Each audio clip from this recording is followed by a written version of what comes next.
first topic I want to talk about really quick before we get into some other things is that I don't like bitch ass niggas. And the reason why I want to start off with that is because game is about helping us learn the rules of manhood.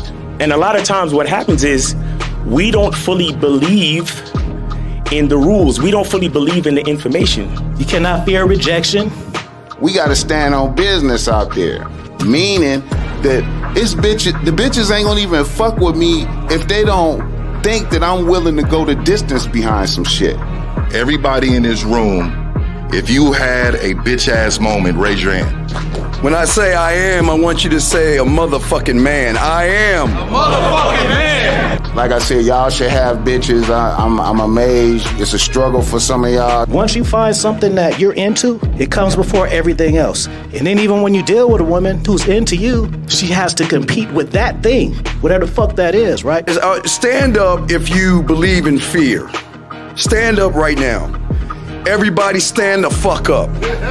You know, I say bitch a lot and nigga a lot, but, you know, it's with good intention and a lot of love in it and whatnot. If I'm feeling insecure, is this really me, or did somebody teach me how to feel this way? I am a motherfucking man.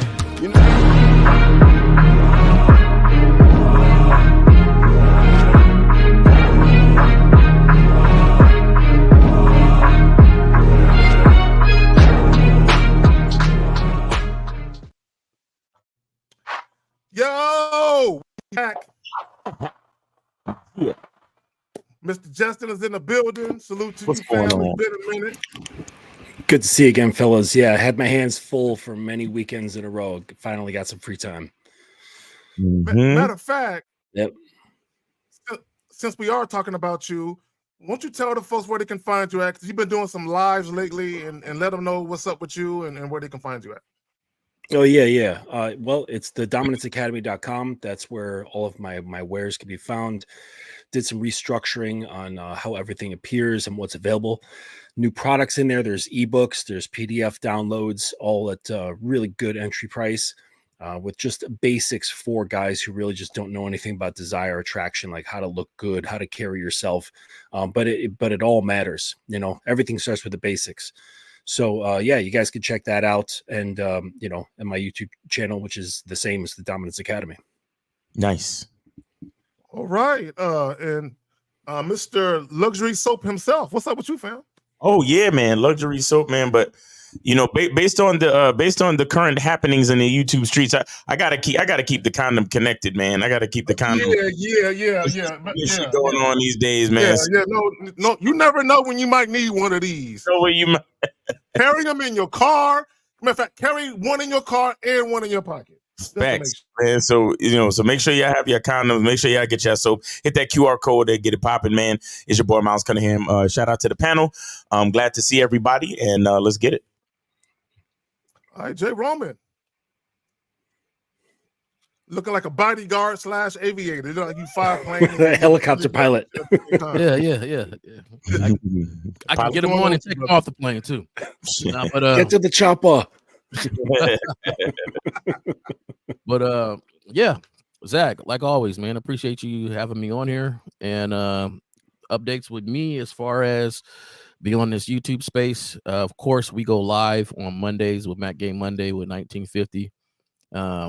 It's always a fun little atmosphere that we got going on there. And then, of course, I always tune in tomorrow on Sunday for the Real Game No Theory, just as a fan and somebody that looks at it myself. Yep. All right, so real quick, it's your boy K-Zaggin, Return to Manhood.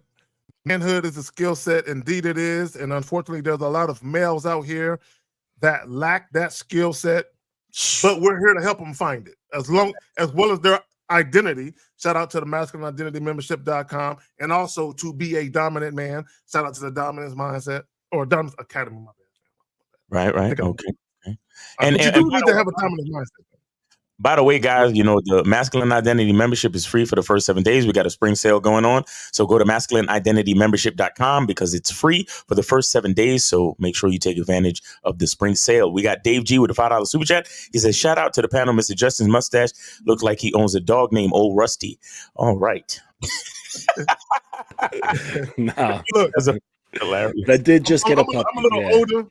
Yeah, I remember that show, Old Yeller. Well, when the show was, it was The dog. movie. The movie. The movie. Yeah, it was a movie where the dog loses his mind. They got to kill him at the end. Yeah, Yep. yeah. Sorry for I the think spoilers, it's outrageous. everybody. All right. So, what are we talking about? The real reason why good men struggle with dating. You know, it's always befuddled me, right? That when I come across, you know, IG or Facebook, there's always guys who are self-professed good men, and they're always talking about how good men are getting passed over by women. And I always wondered, what the hell makes you a good man exactly? Like, what are the qualifications to be called a good man? So there was a Facebook post, and I got 2 videos that I'm gonna show you guys. But there was a Facebook post where guys were saying, "Oh, women are always, you know, dealing with these type of dudes, and good men get passed over." And what I was telling the guys was, when you start to break down what you believe a good man is, those sound like boyfriend attributes, right? Now here's the problem, right? Because guys are complaining about they're getting passed over. What they're really complaining about is they ain't getting no ass, they ain't getting sex. Well, my thing is, you can have boyfriend attributes, but not the type of attributes that make a woman want to have sex with you right when she meets you. And I think that's where guys are struggling with. They think that sex appeal, having boyfriend attributes, automatically are in the same pot together. Now they can be, but oftentimes if you're struggling with women on the front end, it's because there's nothing about you that's desirable sexually. Now, they might identify certain traits and attributes that you have that might make you a dude they might want to potentially date, which is why in some cases they might stall you out for sex. They might not have sex with you right away. And they might be like, you know what? There's things about this guy that I want to explore. So sometimes what they'll do is they'll put you in a friend zone, for instance, kind of like the G League of dating. They'll put you there and say, until I find out whether or not he's someone I can potentially deal with, I'm going to hold him there for a minute. This is why after 11 years, the woman might finally let you come up to the big leagues and let you play with her, right? Before we get into the videos, I guess something y'all want to add to, you know, this dynamic of quote unquote good men complaining about they're getting passed over for men who aren't quite as good as they are. Well, I'll say, you know, sometimes I take a little bit of issue with a lot of these labels, right? Of what, you know, a good man is. And, you know, a lot of guys, first of all, make the mistake of saying, I'm looking for a good woman, when they don't realize that you're looking for a woman that's coachable, because you're going to mold her into what you need her to be. You understand? And the thing we need to understand about, you know, even what I kind of try to represent and what I try to bring to the discussion at all times is the idea of the masculine identity. See, I think the special thing about being a man, about being an individual, is that good is what you decide it to be. You understand? Like it has to be a little bit more custom and a little bit more tailored to your identity. I can't just be like, well, I'm a good man, so this woman should like me, or that woman should like me, or you understand? We have to understand the complexities and the specificity of attraction, right? Where it's something that we can't force. It's something that we cannot, you know, I can't just act like, well, just because I have a good credit score and, you know, I make my bed and my armpits, you know, smell clean, that women are just supposed to fall head over heels for me. Like, you know, attraction is more than that. And I think a lot of times we may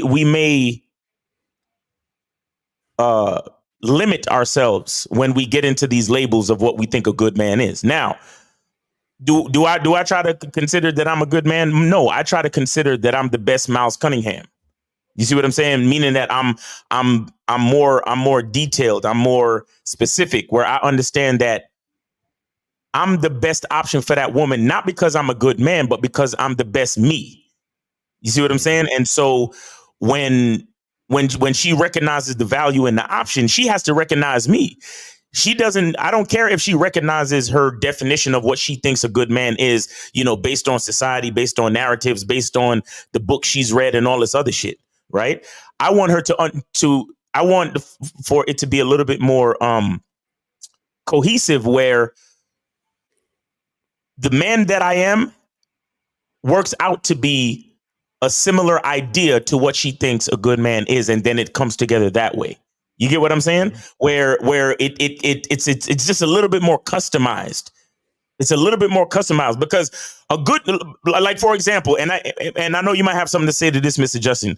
A good man, a textbook good man might not choke and spit in a woman's mouth the way she wants me to. You get what I'm saying? A good man might not spank and fucking hold her fold her up like a pretzel in the bed and deep dish her. She really wants to, like, she really even just say no. Yeah. Or we even got, or just straight up telling her no. Tell her no, disappointing her in certain other things. Mm-hmm. You understand? But again, that speaks to who I am as a person. Mm-hmm. Not just being a good man, but me being me. So we have to be careful with these labels and not let it limit the value of our actual character and masculine identity.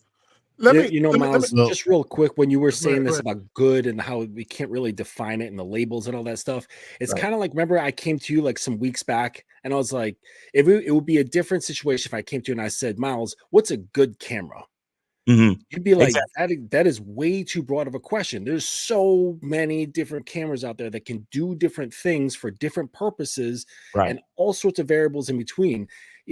To say what's good, it's kind of a ridiculous question to ask. Mm-hmm. Exactly. Let me say this real quick. My bad, Jay. Let me just say this real quick. I think what guys are doing, unfortunately, is they're comparing themselves to other men. Yes. They are comparing the extreme opposite end of the spectrum. Like, oh, you prefer thugs. You prefer a dude that's gonna physically abuse you or mentally or emotionally abuse you. And no woman wants that, right? And I think guys look at things in extremes. And I think that's why it's kind of like when you talk about the good girl and the bad girl. Like there's this extreme between the virtuous good girl and the whorish bad girl, when in reality, it's really somewhere in the middle, where all women are comprised of a little bit of both, right? But y'all got it. Jay Roman. Yeah, just instantly when you said the good men struggle, in my head, I replaced good with sucker automatically, just off the top. Sounds about right. To me, a good man is somebody that is going to be balanced. It's somebody that's going to still say no. It's somebody that's still going to excite you with, decisions and things that you make and, how you carry yourself. So, I know society kind of has it where the good label is for the guys that do a whole bunch of romantic stuff. A good label is for the guys that's super attentive and, super just, always addressing her needs and wants. And the thing is, it's almost like a parent is not just a parent because they're making their child happy. A parent has to discipline. A parent has to do certain things for the betterment of that child. And the same thing with this interaction or relationship or whatever we got going on. I'm going to do things for the betterment of this relationship that you might not like, but at the same time, it's still good for this relationship. It's still good for us, So my thing is, when we look at it, in my head, I automatically just said, "Oh, okay. Why suckers struggle with dating?" Mm-hmm. Right. It's almost like a blaspheme in my book to include men with the phrase of good men in relation to what you're saying, Jay. For me, there is no such thing as good men. There's just men. There's men, and then there's not men, and that's it. Exactly. So, but it's because good is dependent upon who the perceiver is and what their values are, what the perceptions are, what their beliefs are, right? So one person could look at a man and go, wow, that's a good man. Another person with a different perspective, different mindset, different set of beliefs could look at the same exact man and go, nah, he's a piece of shit. So it really doesn't matter what's good and what's not good, whether it's just, are you a man or are you not a man? And when you are, it's like you can see, you know the difference. You know what I noticed? And just now they hit me like a ton of bricks, Justin, when you were talking. Only the guys that struggle with women use a distinction or a label for themselves. Red pill, MGTOW, good men, high value men, passport bros. Only these losers who have trouble with women use this distinction, and it's kind of like they're making themselves even more outcast in society by giving themselves this distinction. Like, because when they give themselves this label, it's like we're different from everybody else. Like we're important too. And my thing is this: if you were so important, why do you feel a need to have a label or a distinction to kind of define what you believe you are in society's eyes? Right? The whole high value man thing. What was the whole high value man thing? A bunch of dudes who are kind of like the good guy, highly educated, highly successful financially, but women don't want them. Now, do you know what all these guys lack the same thing? Two key things that all of these guys lack: sex appeal and game. Every last one of them. Sex appeal and game. Because if women gravitated to you and they actually showed you deference, humble submission, and respect, what would you have to complain about? Not a motherfucking thing. Y'all got it. Exactly. Before we get to the videos, Zach, it almost sounded like you were talking about women when you're describing the attributes. Like, I'm different. I'm not like this. I call myself that, this, that, and the other. With all these labels, you could have just switched your ears and been like, oh man, he's talking about women, right? So it's very feminine for these guys to like delineate themselves like, oh no, I'm special, right? It's like, no, either you're a man or you're not. There's nothing special about either, except in comparison. Let me okay, hold on, gentlemen. Let me see if I can switch the view around. I want to view it. No. What the fuck am I doing? Oh well, fuck it. It is. No, that don't work either. Okay, fuck it. We're gonna have to go with that. All right, so we're about to get into this first video. I'm not gonna play the whole thing where the guy in a white hat is talking. I'm just gonna play the little clip of this lady, and there's a guy responding to what the lady is saying, and then the guy in the white hat is responding to that. But we're not gonna play what he's saying. So just a few seconds. Let's go. You'll give it to a whack dude before and then make a good guy wait. I don't think that you're trying to make the good guy wait. I think that you want him to see the value in you. Sometimes I'm like, all right, if I give it to him too soon, he's gonna think, like I'm not a good girl, or there's no, I'm just a quick, easy F or whatever. And I think that's sometimes what women will do. They'll make the guy that they really like wait longer, because that's who they really see potential in. I might see a husband in you. Doesn't matter. Doesn't matter if you see a husband in me. We don't marry stupid women around here, because that was some of the dumbest shit I've ever heard in my life. You let Tyrone hit because you didn't see a future with him. But the man you did see a future with, you made him work for it so that he could see the value with you. Whole time you ain't know that the good that Tyrone friends. Even if he did have good intentions for you, now he don't, because that's insulting. And you know what? Women gonna get in this comment section. Okay. This is what I want to say. and I'm gonna tell this real quick story, because I've actually in real time seen this type of thing play out, right? And I've told this story before, but I'm gonna try to be brief. Many, many moons ago, right, I had a partner that had a girlfriend, and he was going to go visit his girlfriend. And his girlfriend had an older sister. So he invited me along. I go along. I meet the sister. The sister and I hit it off. Boom, boom, boom. Right? We making out on the couch. We getting touchy-feely. She won't let me smash. Right? So, as we're leaving the crib that night, she's grabbing all on me, kissing me, telling me that she's glad that she met me and she wants to see me again and all this fly shit. Literally 2 days later, 48 hours later, my friend is going back over there. He asked me, did I want to go? I said, no, I'm going to go ahead and not go. And I met this other shorty that I'm going to see about. And I figured because old girl, was kind of feeling me, I can get on that later. I'm going to get on this new joint over here. So I didn't go. So he took another one of our friends over there. 2 days later, 48 hours later, that same night, they go over there. I get a call from her, the girl. and she tells me, hey, I want you to hear this from me first, but your friend brought another friend over here and we had sex. Mm. And I just want you to hear from me that we had sex. Right? Now, we understand that as men, if you're meeting women, that they're probably having sex with other men. Most men, you never know for sure. You just kind of assume. But in that particular scenario, I'm literally living it as it happened in real time where I'm trying to smash. She won't let me. She stalls me out. 48 hours later, she let another one of my partners hit. Now, to what the young lady was saying, I want guys to understand something. And this is men's fault. I want guys to understand that what she said and how women view it is really the fault of men. And the reason why that is because women get judged if they have sex too quick. Mm. So if they're getting judged and they're automatically saying, oh, she's not wifey material. Oh, she's for the streets. Oh, she's a hoe because she has sex too quick. It's no wonder why a woman would meet a guy who she sees potential in dealing with beyond just sex, why she would make him wait. Because she doesn't want to get labeled a hoe. She wants to, she still wants the prospect of being able to be looked at as someone beyond just sex so she can be taken serious, which is why she might make a man wait.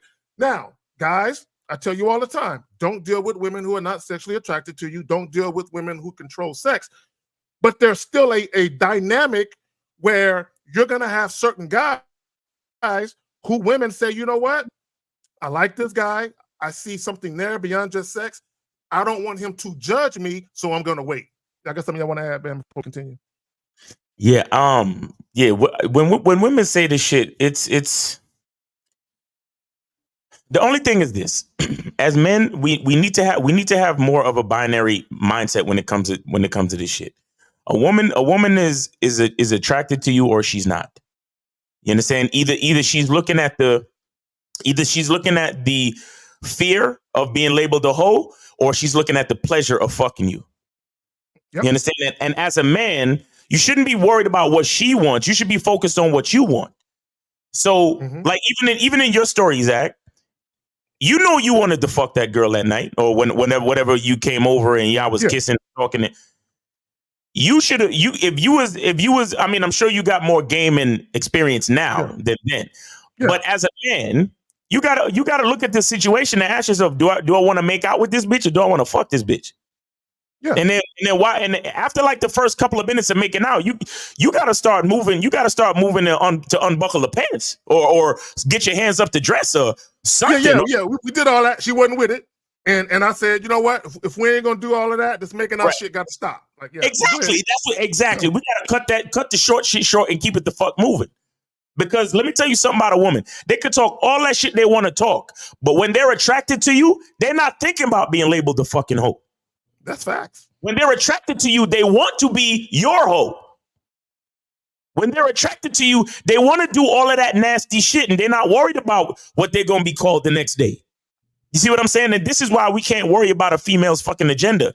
Because when she starts talking all that shit like, oh, well, I saw him as a good guy and I wanted to make him wait. And it's because she has an agenda. It's because she sees you as a fucking meal ticket. She sees you as an access point to resources.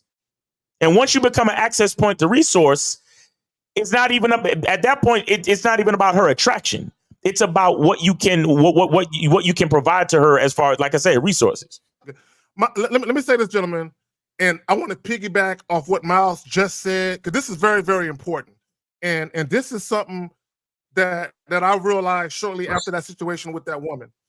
When you're dealing with women, you can say and or do things within that interaction to make her view you in a way that you didn't intend. This is why, if all you want to do is hit, don't talk about nothing else. Exactly. Don't do nothing else. You should literally be seen as a human dildo. If you start talking about shit or start carrying yourself in a way, like this is a mistake that guys make. They try to get the woman to like them. Mm-hmm. This is a mistake that you make. Do you want her to like you or do you want her to fuck you? Right. And your actions need to be geared to whatever it is you're trying to do. Y'all got it.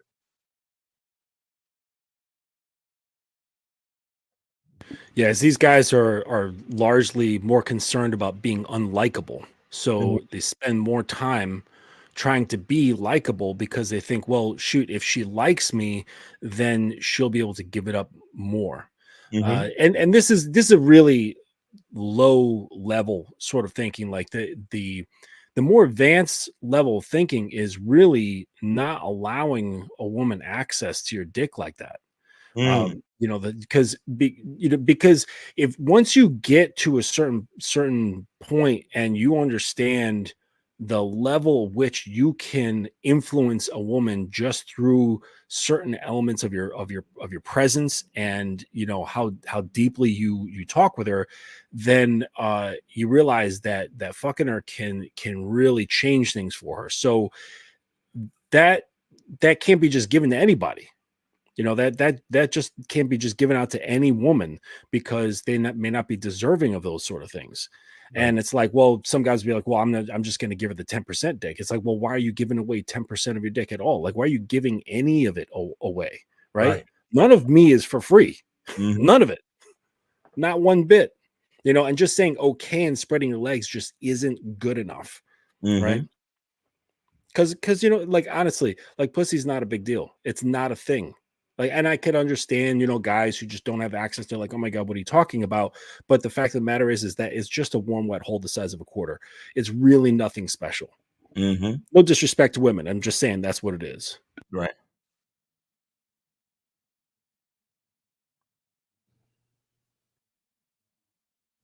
I agree with J-Rom? a lot of the things you guys said. I just You quiet than a motherfucker. no, because I'm sitting here and I agree, and I just never let it. This is kind of like one of those issues that's an issue, but not really an issue, because stuff like this don't bother me. Like, you, no, I don't want to do anything because I really like you. All right, well, I'm out. Like, Yeah. it's not really. We've all. What's crazy is how did women begin this mentality in the first place? And I think you touched on it a little bit, Zach. Yeah, that yeah. There was a lot of judgment when coming to them doing certain acts, and right now it's to this point that a lot of guys would be they would be surprised how freaky their girls are sitting right next to them right now, right? But they haven't allowed the space for them to say so. You're like, hey, what do you like to do? What do you like to do this? You like to do that? So you have to allow that space. And what happened is this situation. I've been in a situation when I was younger, and I really like you. And I'm like, look, this is not gonna take like away from me. Like, if I like you, I like you naturally.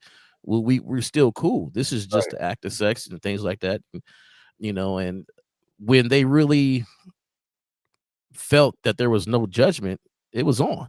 Mhm. Right. It was just on, and that judgment was washed away. And I feel like, I don't really care what they think about the matter, Right. because at the same time, that they can make a dude wait. Remember when what's that guy came out? What's his name?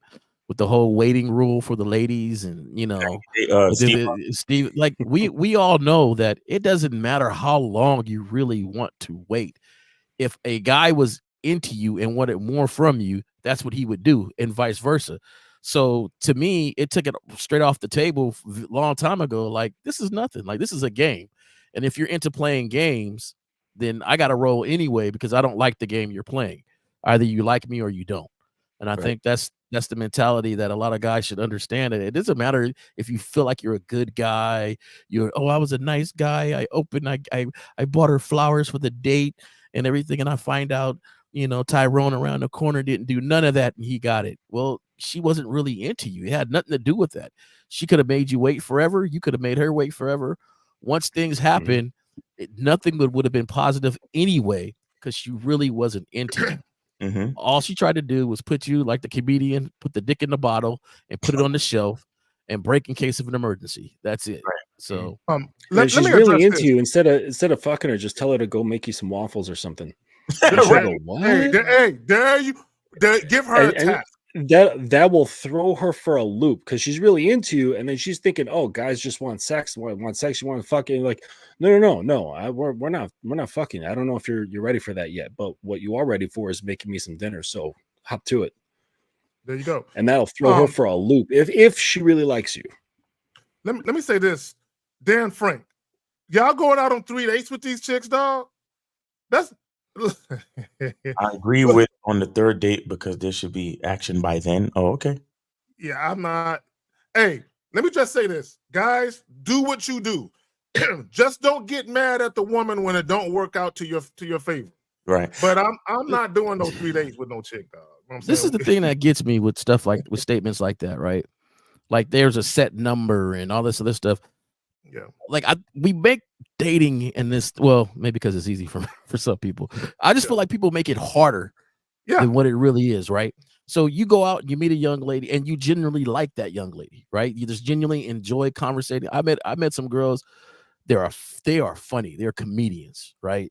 And hanging around them was very fun. Now I don't mind hanging around you again. I don't mind that. I know the way I talk though, you know, which is very sexual. Like, you know, I can turn making a peanut butter and jelly sandwich into a thing.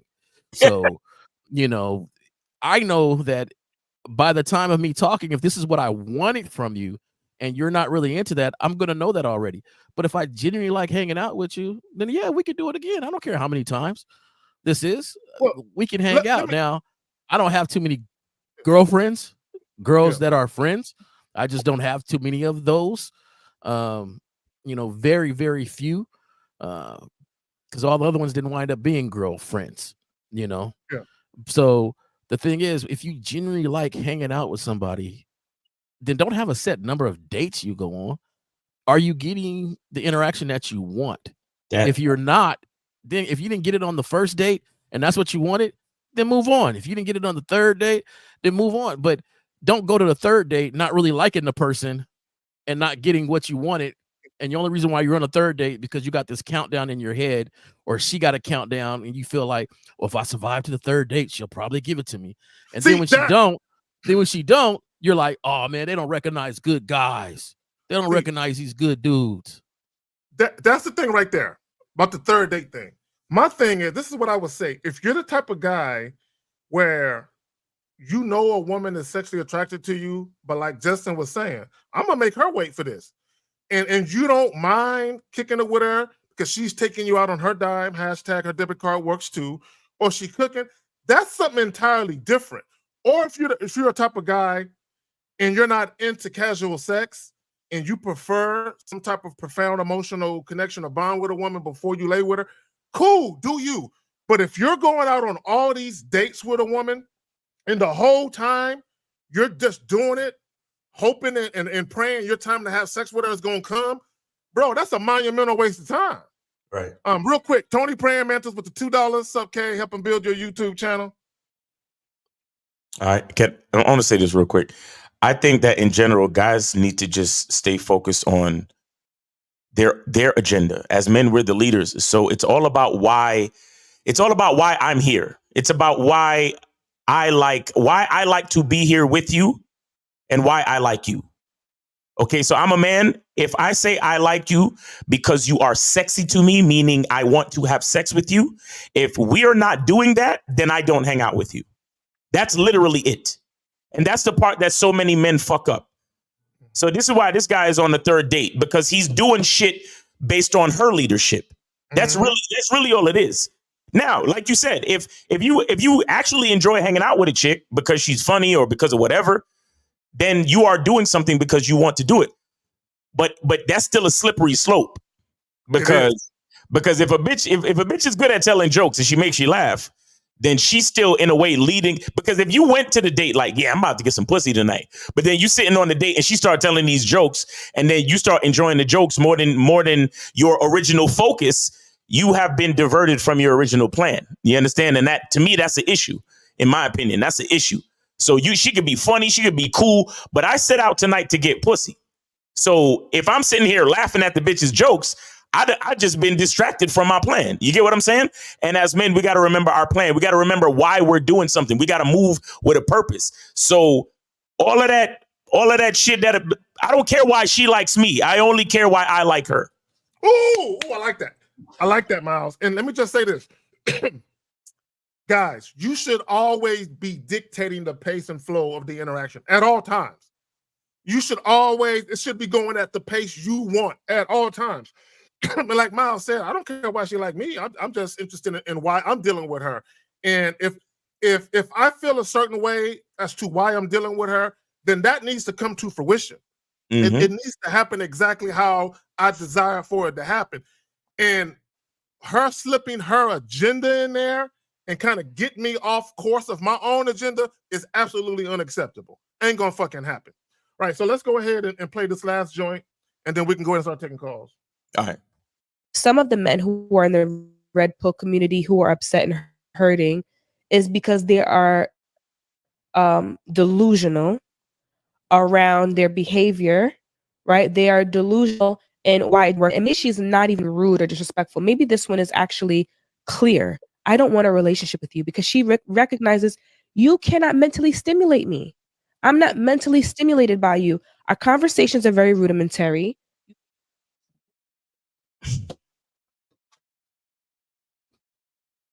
Shout out to Box and Plug, Dave. Let me just say this, and this is another point I want to make. Let me plug the joint. The real reason why good men struggle with dating. Here's the reality of it, and she hit on it. If you cannot mentally stimulate a woman, I don't give a fuck what kind of car you got, how much money you got, how much you pray to the God you worship, what kind of degree you got, if you came from a two-parent household. I don't give a fuck what you got going on. If you cannot mentally stimulate a woman, if you don't know how to influence that woman, you're going to have trouble dating. You're going to have trouble getting the type of quality interactions you desire, period. Y'all got it. Yeah, I was actually gonna make a video based on this coming up soon regarding flirting and communication, and the key is to make her feel something, not think something. And guys come at this completely wrong. They come at things from a more rational perspective, and they think like, okay, so for example, if the guy's like telling a story about something he's into, like an activity that he did or something he learned or an experience that he had, he thinks that he's engaging her with some kind of interesting information. She's going to go, "Ooh, that's really interesting." What she's really getting from it is his own excitement about what he's saying, not exactly what he's saying. That's the value that she pulls from that. She pulls his excitement and his joy of whatever that story is, or the maybe it was a scary story or an uncertain story or a sad story. And you know, the PUA guys back in the day, they had a whole tactic around this where they would put women through this roller coaster of telling stories, and they would tell something really good, which would elicit a positive emotion. And then right after that, they would tell a story about how their dog just got hit by a car this morning. And then they go right back to saying something else is positive. So there was this whole tactic back in the day about, you know, like slinging women on this like emotional roller coaster. But the fact of the matter is that women respond to you emotionally. So it doesn't really matter like what you're saying. It's how you're saying that engages her feelings, you know. And just too many guys just don't understand like how to go about that because they're thinking it from their own perspective. When you're presenting, you always have to come to the understanding. Like if you take anything about public speaking, you have to speak to your audience, right? You can't speak to people who think like yourself, right? Like us, we have to be aware of and think of the people who don't think like us and talk to them from their perspective, not our own, because they don't get what we get. So, you know, it's kind of like that. Real quick, Justin, you said something. And I said this recently under a Facebook post about making a woman feel something versus making her think something. The problem with a lot of guys is they like to sell who they are, quote unquote, their character, if you will, because they want the woman to think that they're good guys. They want the woman to think that they're nice. And sexual attraction, if you think about sexual attraction, it's the feeling that a woman gets when she's in the physical presence of a certain type of man that she desires. It's the feeling. And a lot of guys don't know how to go about evoking said feeling in a woman because they're so busy on trying to control the perception of what they want women to think that they are. You know what I'm saying? And that's the problem. And let me just say this, guys, sexual attraction is not logical. There is nothing logical about sexual attraction at all. And the mistake that guys make is they try to bring logic to something that's devoid of logic. Mhm. And this is why they'll say shit like, I don't know why women choose those type of men over there. Why a woman would have sex with that type of man over there. Because you're trying to apply logic to her decisions when her decisions are based on how she feels. And how she feels has nothing to do with logic. And I would say this right here. You can say that when a woman actually makes a man wait for sex because he has money and he has resources that she wants to get at, that's her actually thinking logical in that moment. That's a practical thought. Let me not have sex with him. He looks like he has some money. He might be generous. Let me stall him out. She's actually being practical then. I just want guys to think about that. Y'all got it. Oh, I just put on. You could put back on like all the the phone line stuff, information, and the stencil. But guys, the calling number is 919-647-9392. 919-647-9392. Y'all could call in, and yeah. I like what you said with the sex appeal and stuff is not rational, right? It's not something you can just define directly because everybody likes what they like.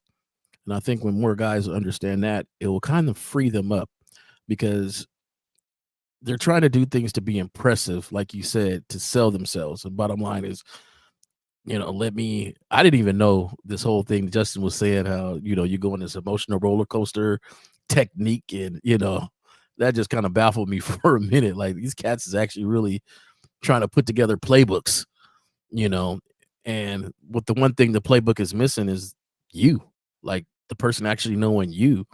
And so it doesn't matter how great your playbook is at the end of it, when you have no more plays and it's just you and her sitting there, maybe you got what you were, wanted initially, but the longevity of that is not the same because you didn't present you to see if she really is attracted to you or not.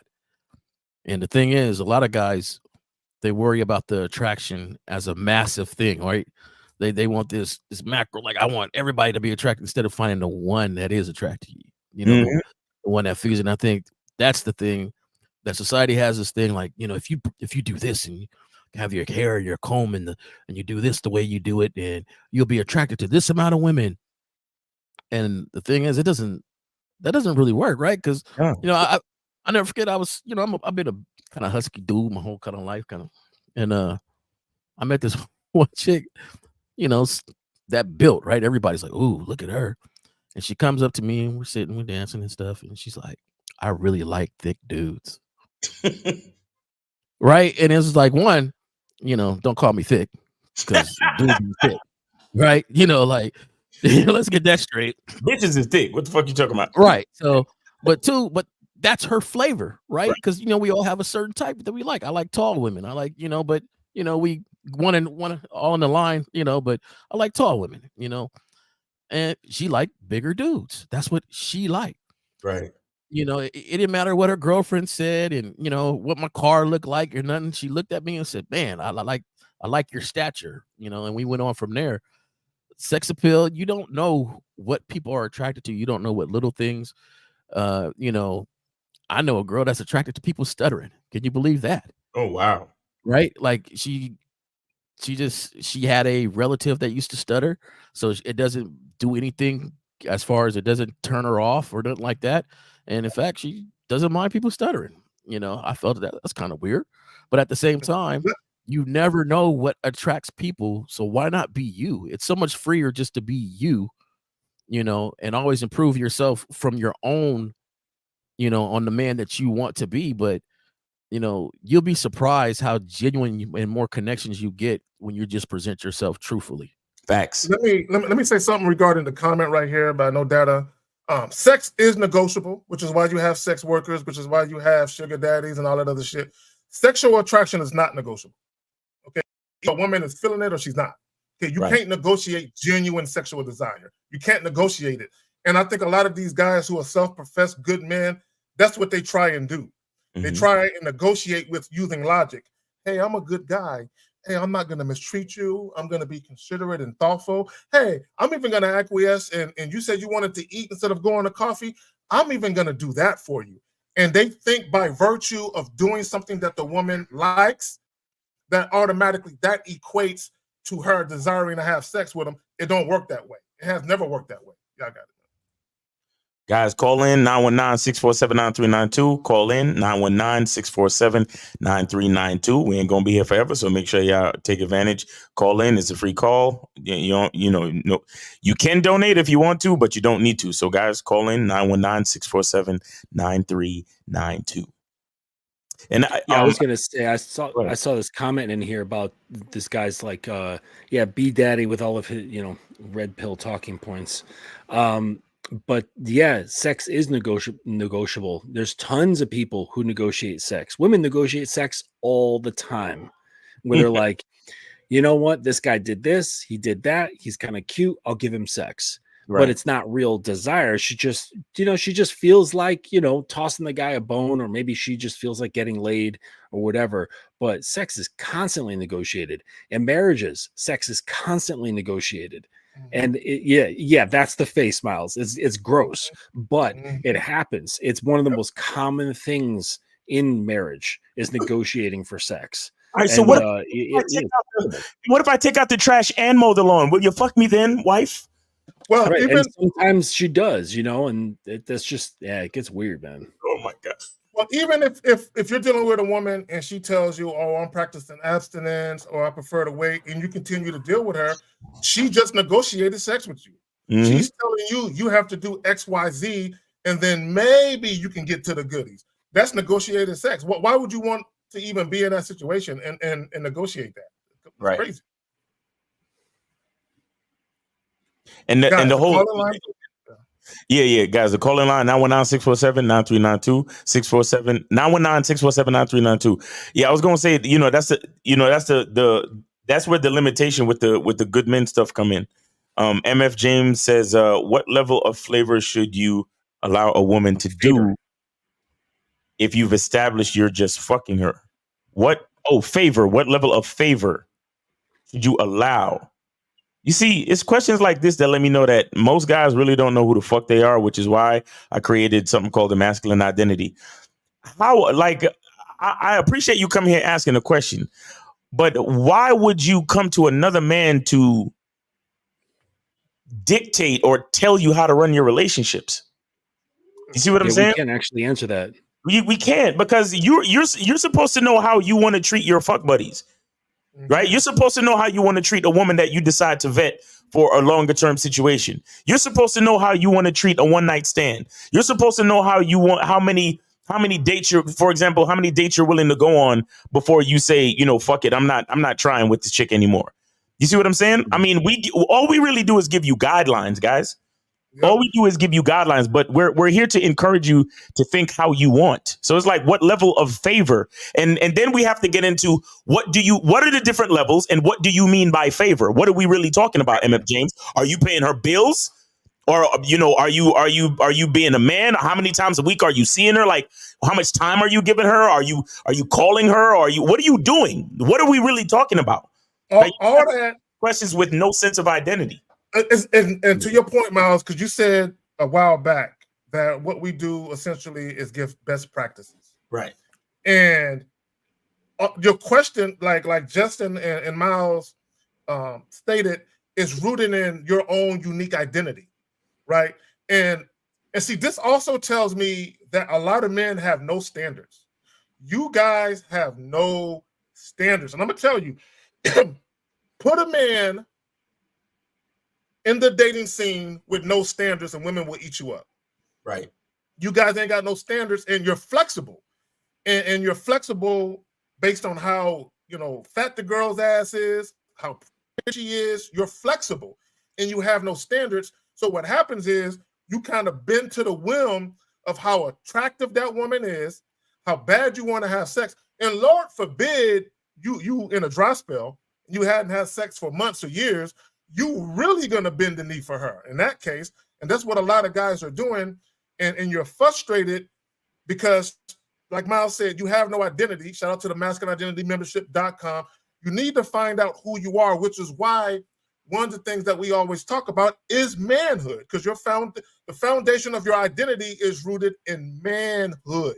Mm-hmm. What kind of man are you? Yeah. So it's really individualized to the man, right? So if I were to go to Miles and say, hey, I got some time on my hands, I could do you a favor, like that's so broad and so general, right? But the only way, but I can't say that to any person. They would have to know what their needs are. So Miles looked to himself, well, actually, I need this, I need this, I need this. Justin's offering his help. Hey man, you could help me with this. Right. So you have to know exactly what those needs are or your desires are in order for it to be, considered a favor done by someone else. So you have to know all of your own shit. You have to know what's going on. And now he's like changing things to talk about like saying the balance between keeping things casual to avoid her being attached versus seeing her use beyond sex. That has nothing to do with your first question about allowing her to give you favors. Like you're mixed up, man. If you want to keep things casual, you straight up tell her, and you don't do anything that doesn't pertain to the two of you just having sex. Right. No boyfriend stuff. Don't go out. Don't call her in between, just prior to meeting up or whatever, maybe a couple days at most. And because we all have lives. Right. And then that's it. And you lay it out there very dry and straightforward. This is nothing but a sexual relationship. If you're okay with that, great. When you're with me, you'll be treated 1,000. But when you're not with me, you are on your own. Right. I am not your man. Right. Facts. And MF James, real quick, I just want to let him know. MF James, why don't you just call in, bro? 919-647-9392. Just call in. I mean, you asking follow-up questions and shit. You don't have to donate to the show. Just fucking call in. Go ahead, Doug. I'm not gonna answer no more questions from him, bro. You got to call in, Phil. Yeah, just go ahead and call in. To me, and this is where people make things way too much harder than what it really is. You know what type of level you guys are at. Why would you do anything outside of that? Why would you accept anything outside of that? You smashed one night and next thing she's buying you Jordans. Are you accepting the Jordans? Are you disciplined to say, nah, go ahead and take that back? We're not at that level or are you just taking it just because, hey, they're free Jordans, man? I mean, the thing is, and this is why I always say, I don't believe the maturity level a lot of people have for dating or interacting with the opposite sex. Right. Because the maturity level is not there. Not everybody has that maturity level to say, hey, you know what? This is casual. We're not there yet. I appreciate the thought, but I just can't accept that just yet. Do you normally try to buy people with gifts? Like they're not able to break that down and have that discussion with the young lady to put her on your plane to understand where you guys are at. And that's the thing where it's not about just anybody. It's about the person that can listen and understand where you're at, the road you're on, and go with you from there. And so my thing is, like, come on, be mature about it. Like some of these questions, if you're really mature about it, you answer it yourself. You know what? Do I want somebody to lead? I'm not leading her on, but this is all we got. Well, she just gave me, man. That ain't on me. That's on her. We didn't do nothing. I'm not gonna be a man in this situation. And it's funny. If you say no, like, nah, that's cool. You don't like, I don't want you to get me anything. That little bit of rejection will actually make her want you more. She's because if she did that for you, she's probably done that for other guys, and they've taken it on. And then what that does is there's a subtle shift in power. So she's now appealing to you, right? She's doing something to appeal to you, just like some peasant coming to the king and giving him gifts, and he's like, "Oh yeah, that's great." Versus the king be like, "No, get that out of my face. You don't need to do that. Just ask your question." You know what I mean? You don't have to butter me up or anything like that. If I want to do what I want to do, then it's going to happen. If I don't, it's not going to happen. So by you denying the gift, and it's just a pair of shoes. Like, it's not that big of a deal. It's going to hit her emotionally, and she's actually going to want to figure that out even more and want to be with you more. And also what you're doing is you're showing her that you're dictating what's going on in a situation. Exactly. And to Miles' point, look, some of it is common sense, like Jay Roman was saying. Some of the other shit is just, when you get experience, you kind of learn to discern things and ascertain what's really going on, and do understand that depending on how long you've known a woman, you can kind of sense when maybe she's, the insecure type, or maybe she has low self-esteem and she's using money to kind of woo you a little bit, right? I remember I had a chick, and I told the story. I'm not going to tell the whole story. I'm just going to tell it the pertinent part, where a day after I met her, she was trying to invite me out to dinner with her and her homegirls, and I told her no. And a couple of reasons why I told her no was, one, all I wanted was just sex. So why would I go out to dinner with you? Even though, and she offered to pay, but I still told her no. But also, why would I want to meet your friends? Like, we ain't cool like that. Like, you know what I'm saying? I'm not going to give you that type of access to me where we're hanging out non-sexually, enjoying a meal together, much less with your friends. You haven't earned that yet. And I think a lot of guys need to start understanding the appeal of your non-sexual time and energy, right? The appeal of that, because my thing is, guys are so desperate for sex, they'll give all types of access to them, right? They'll let the women have all types of access to them just so they can get to the sex. And Justin, you said it earlier about how sex is negotiable, and how I alluded to it as well. And what guys is not understanding is that you're bartering, right? Oftentimes you're bartering your non-sexual time and attention and even intimacy for sex. And I'm gonna tell you right now, sex, unless a woman is selling it, really has no value. But I'm gonna tell you what does. Your fucking time does. Your time has value, especially when you're spending time with a woman non-sexually and you guys are having intimate moments and you're having intimate conversations about things that really matter to you. That shit has value. And the mere fact that you guys are willing to exchange it for a nut, you have no fucking standards. But go ahead, man. Y'all got it. No, I think, man, Zach, you hit it right there on the nail. And the things I wish I knew when I was younger, right? When I was younger, met this young lady. We had a cool little evening, little time. And the next thing we know, she wants to take me out of town, right? Well, I pay for the hotel and all this other stuff. And, but I went, and we had a good time out of town. Come back into town, I don't know. In her head, we pushed the fast forward button and we were together. Right? In my head, hey, we had a cool little evening. We were talking on the phone for about a week and a half. You want to get out of town, we go out of town. Now, younger, I'm cool with that. Yeah, let's go. Let's rock and roll. Let's have this good time. The more mature person will understand what was happening, the type of energy and time you're spending with somebody, to be with somebody for 3 days, that Friday, Saturday night, come back Sunday, hanging out, coming to town. I'm thinking we're just coming to town like, hey, all right, have a good one. Yeah, I'll talk to you later. And it was like, no, like we together now. Like it was some real attachment going on there, because I remember we hit back into town and I didn't have a car then, by the way. I didn't have a car, and the reason why she paid, because my job wasn't as fresh as her job. So, we hit back into town and she parked. It was getting out. And I'm thinking, you dropping me off, right? Because when she was getting out, the way I parked, because I drove, the way I parked, I drove her car.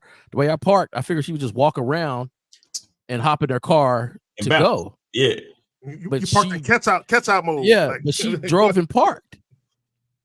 Like it was nothing. Like she didn't even say, like, why are you parking here? She just like, oh, this is what I'm gonna do. And started to kind of walk, and I'm looking at her like, what did you? Oh, I just thought I'd rest here. I don't feel like going home yet. And I'm thinking like, yo, this ain't the relationship we got. Like I thought we just enjoying a weekend together, So yo, that's scary, bro. That is fucking scary. Oh my gosh. 904. It's that ego thing you talk about when you're younger. You don't really think. You just think, oh yeah, she liking this thing. I'm dropping it on her. And then next thing you know, I got a whole situation where I got to end a relationship with somebody I ain't never been in a relationship with. Right. So. All right, we got 904. 904, you're on live with the Manhood is a Skill Set show. Name, age, city. How can we help you? Yeah, my name DJ. I'm from Florida. 2021. What's good? Miles, K-Zag, Roman, Justin, everybody good? Yeah, we chilling, man. Yeah, we chilling. What's going on with you, man? What's your question? What's up? Yeah. So K-Zag, I was just listening to the conversation, man, and you know, it stuck out to me that, you know, when everybody was stating about how you shouldn't care about, you know what I'm saying, what the woman may like or think of you or perceive you in a way, and I wanted to let you know, like, how would you feel about, you know, just making a video more so on a deeper aspect of not caring about certain things in life when it comes to you being a man and, you know, evolving in that way.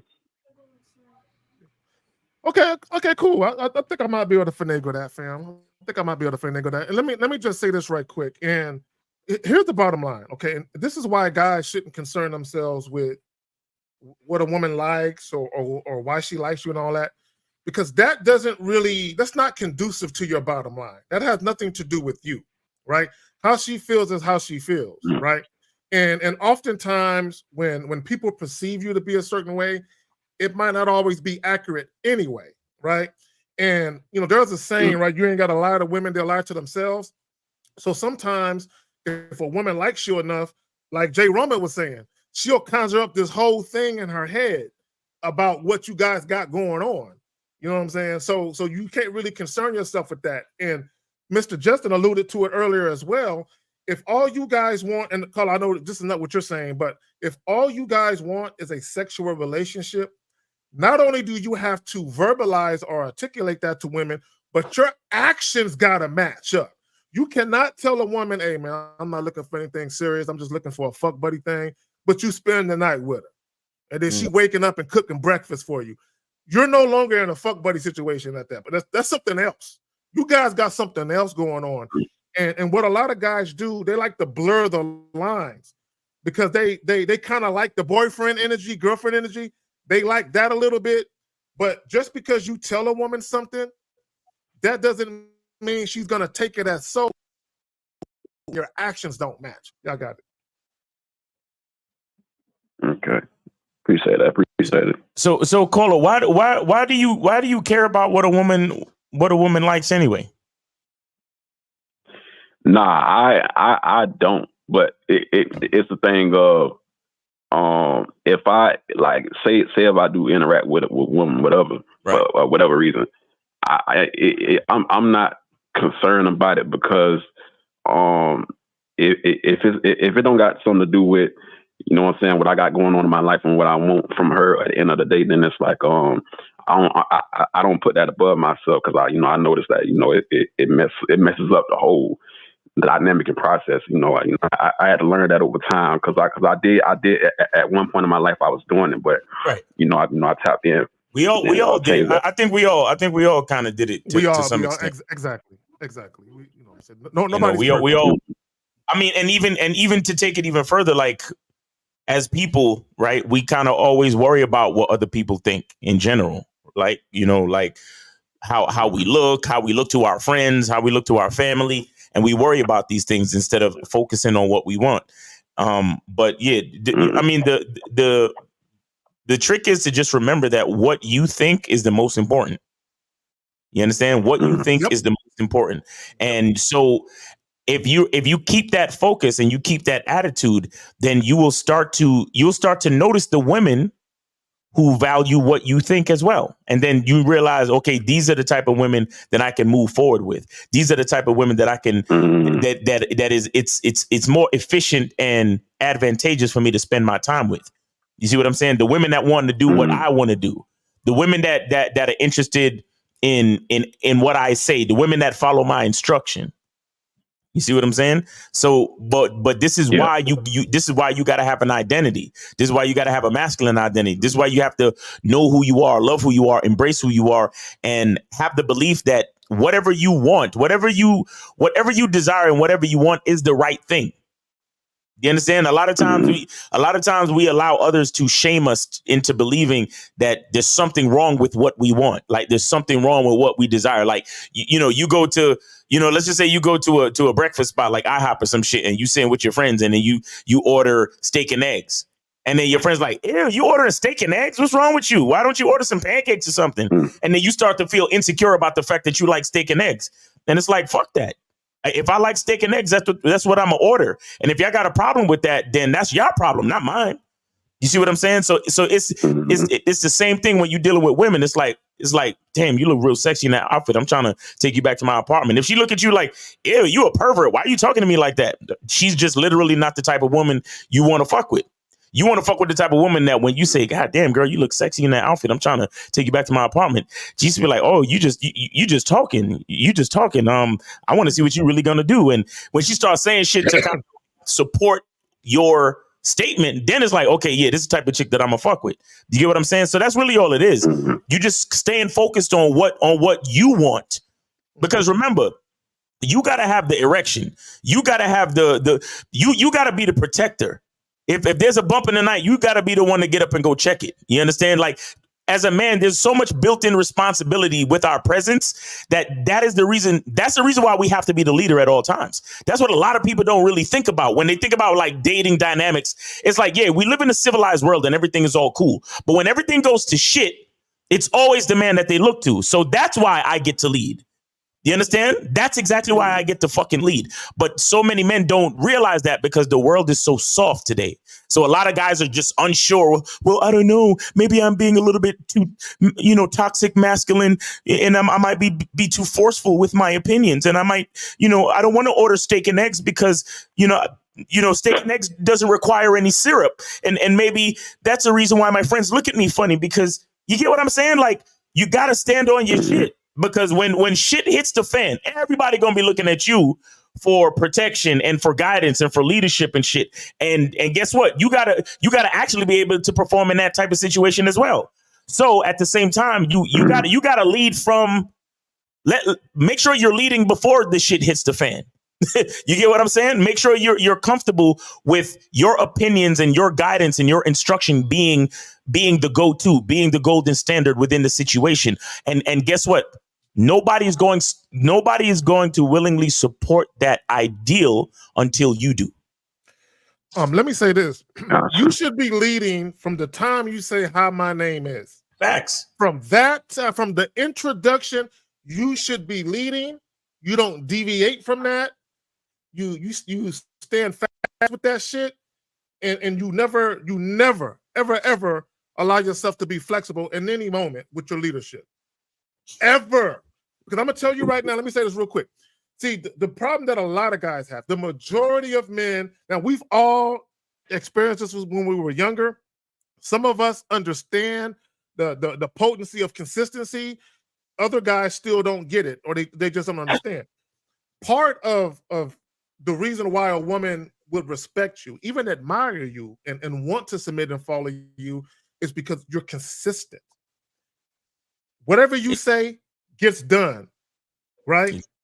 You say what you do and you do what you say. You're a man of your word and you're consistent.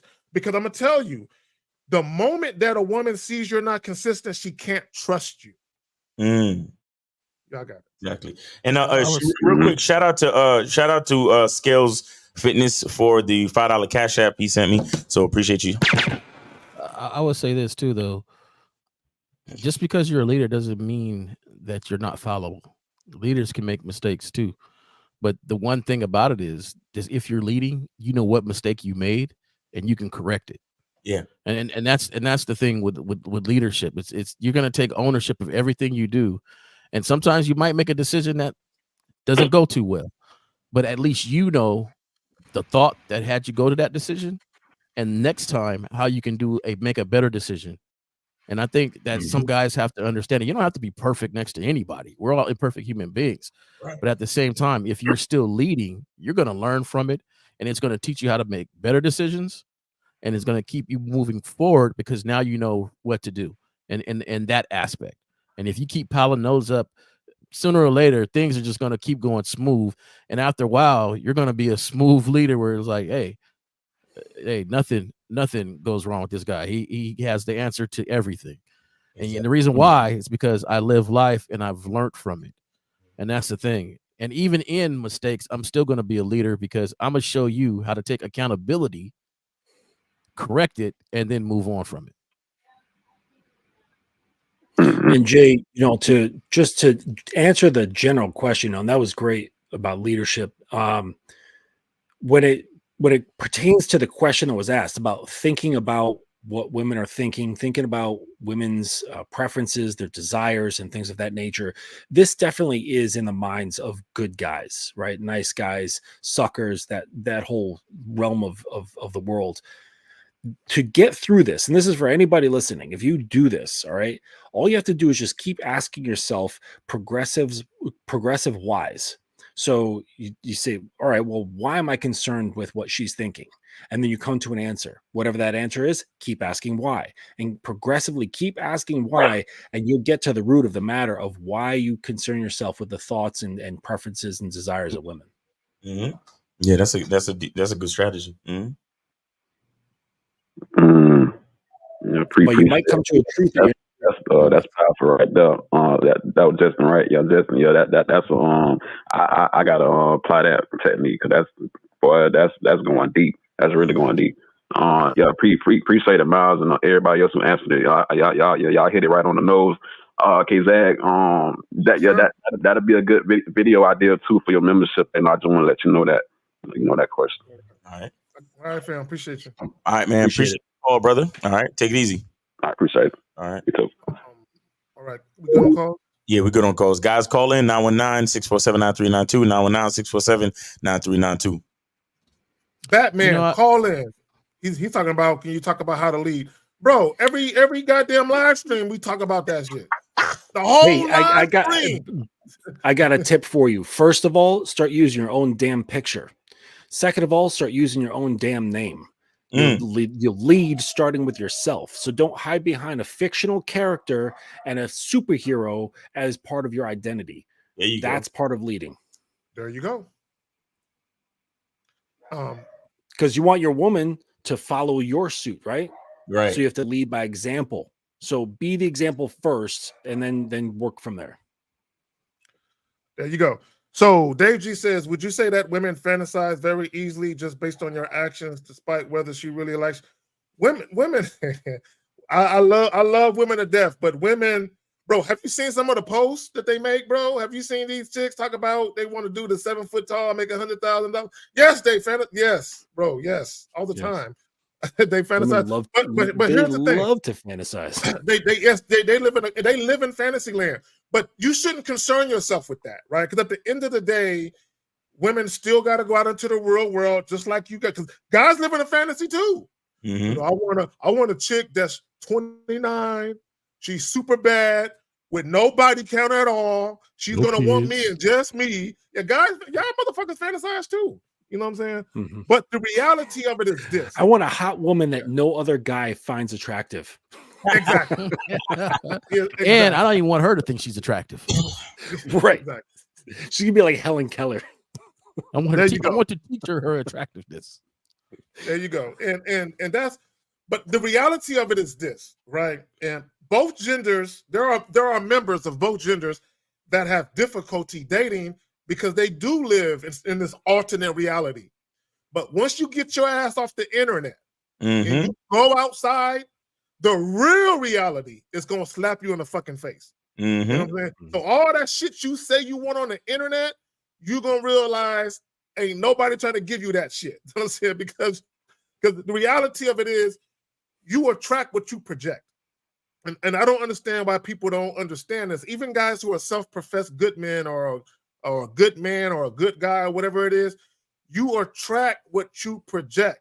So I don't care if you feed the homeless. I don't care if you go to church 3 days a week. I don't care if you never had so much as a parking ticket.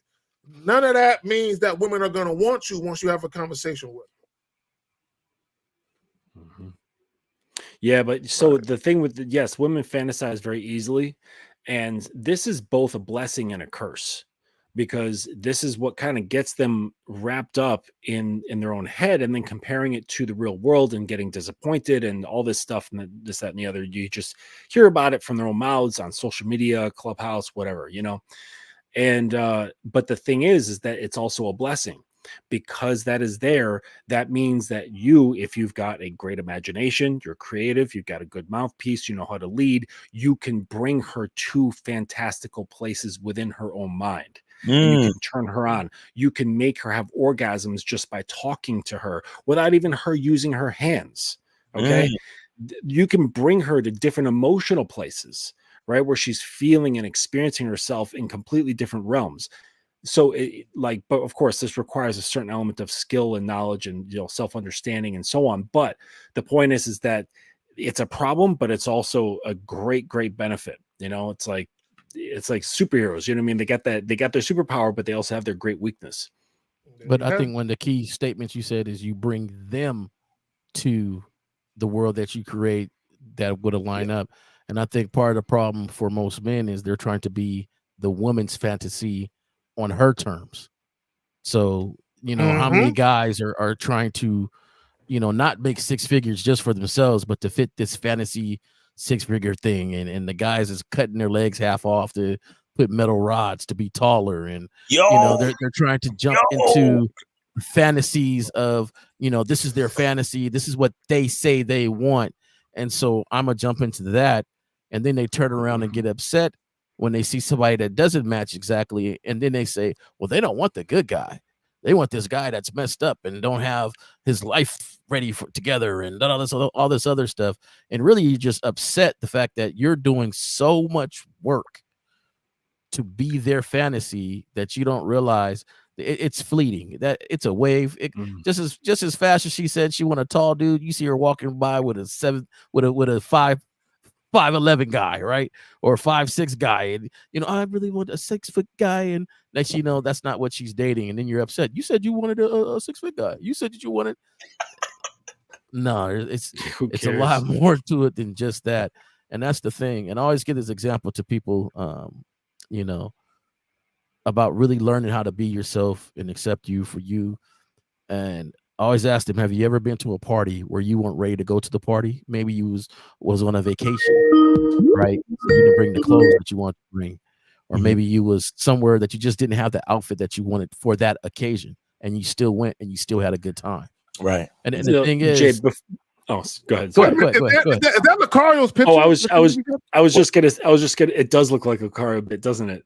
Yeah.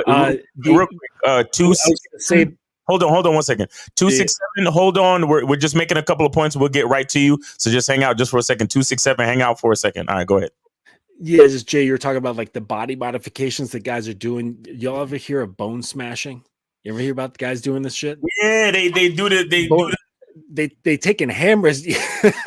No, they taking little hammers, like the little ones, you know, and they're hitting their cheekbones and their brow and their chin and their jaw down here, because you know, like in Kung Fu, you know, like in those movies, like they gently hit like a tree or something like that, or brick, over time causes calcium deposits in the knuckles and makes them bigger.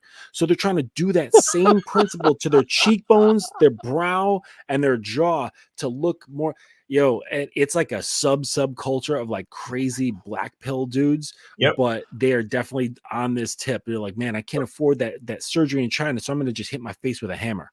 Yeah, it's interesting because it's interesting that this guy came up with Lucario's picture, because Lucario and I did a whole show and we did a whole live on that one, like maybe a year or two ago. It's a big deal, and then they do the rhinoplasty and all this shit. It's ridiculous. Y'all want to do the question or can we get to the call? Let's do the call. All right, let's do this call. Yeah. So 267, you are on live with the Manhood is a Skill Set show.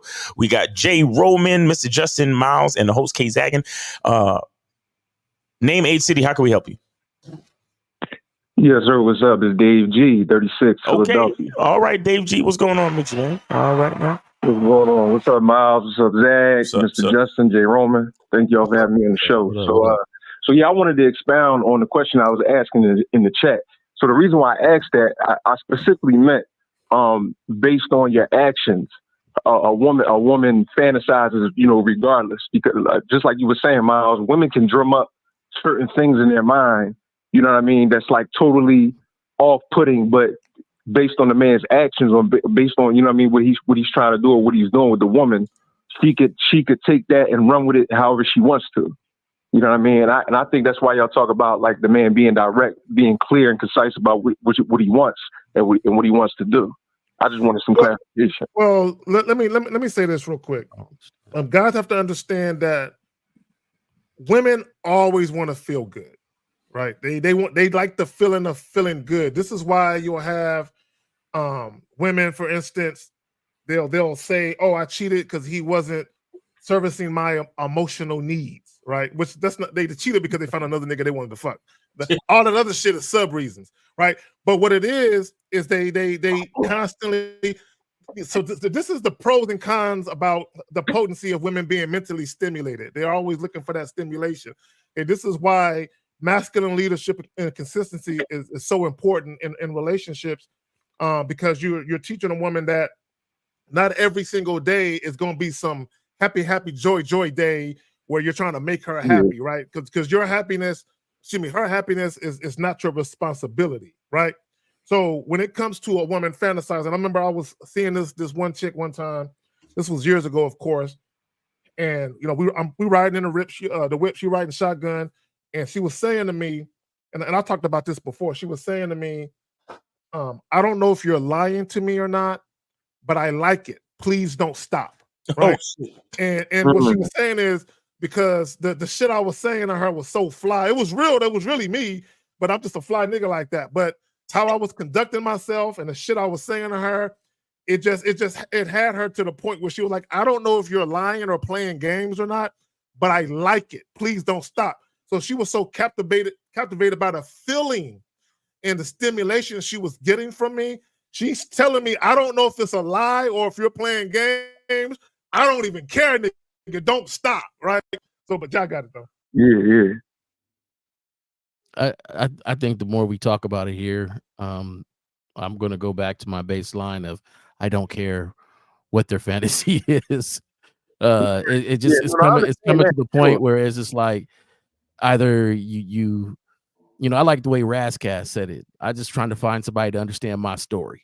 So it ain't about everybody else. It's just you into me, yay or nay. Either I'm your fantasy or I'm not. You know, I don't really care because either way, when it's all said and done, that fantasy can change so quickly. Yes. Now what do you do?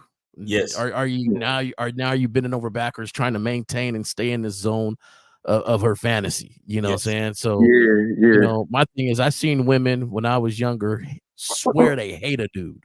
Yeah. I can't stand this dude. I don't like the way he chews. I don't like the way whoop. And next thing you know, they're dating a dude. Yep. You know, and so I don't involve myself or indulge too much in all that because I know how easily it can change. Now, what's not going to change that's really consistent that I know about is me. Right.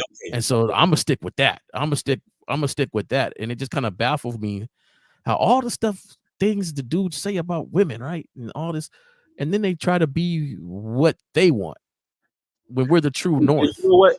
We're the true north. We should be the most consistent. Go ahead, my fault.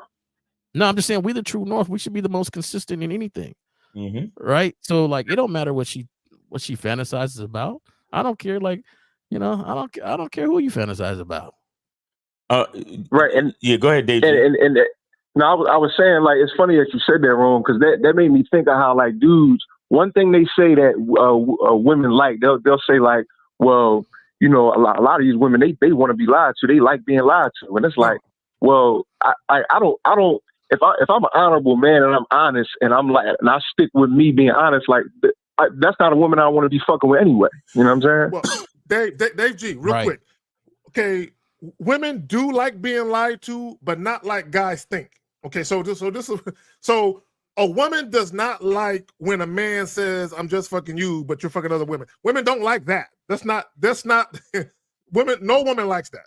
So, but here's the thing with the truth, and I always say, you know, people don't want honesty. They want a comforting lie that's believable enough to pass as the truth, right?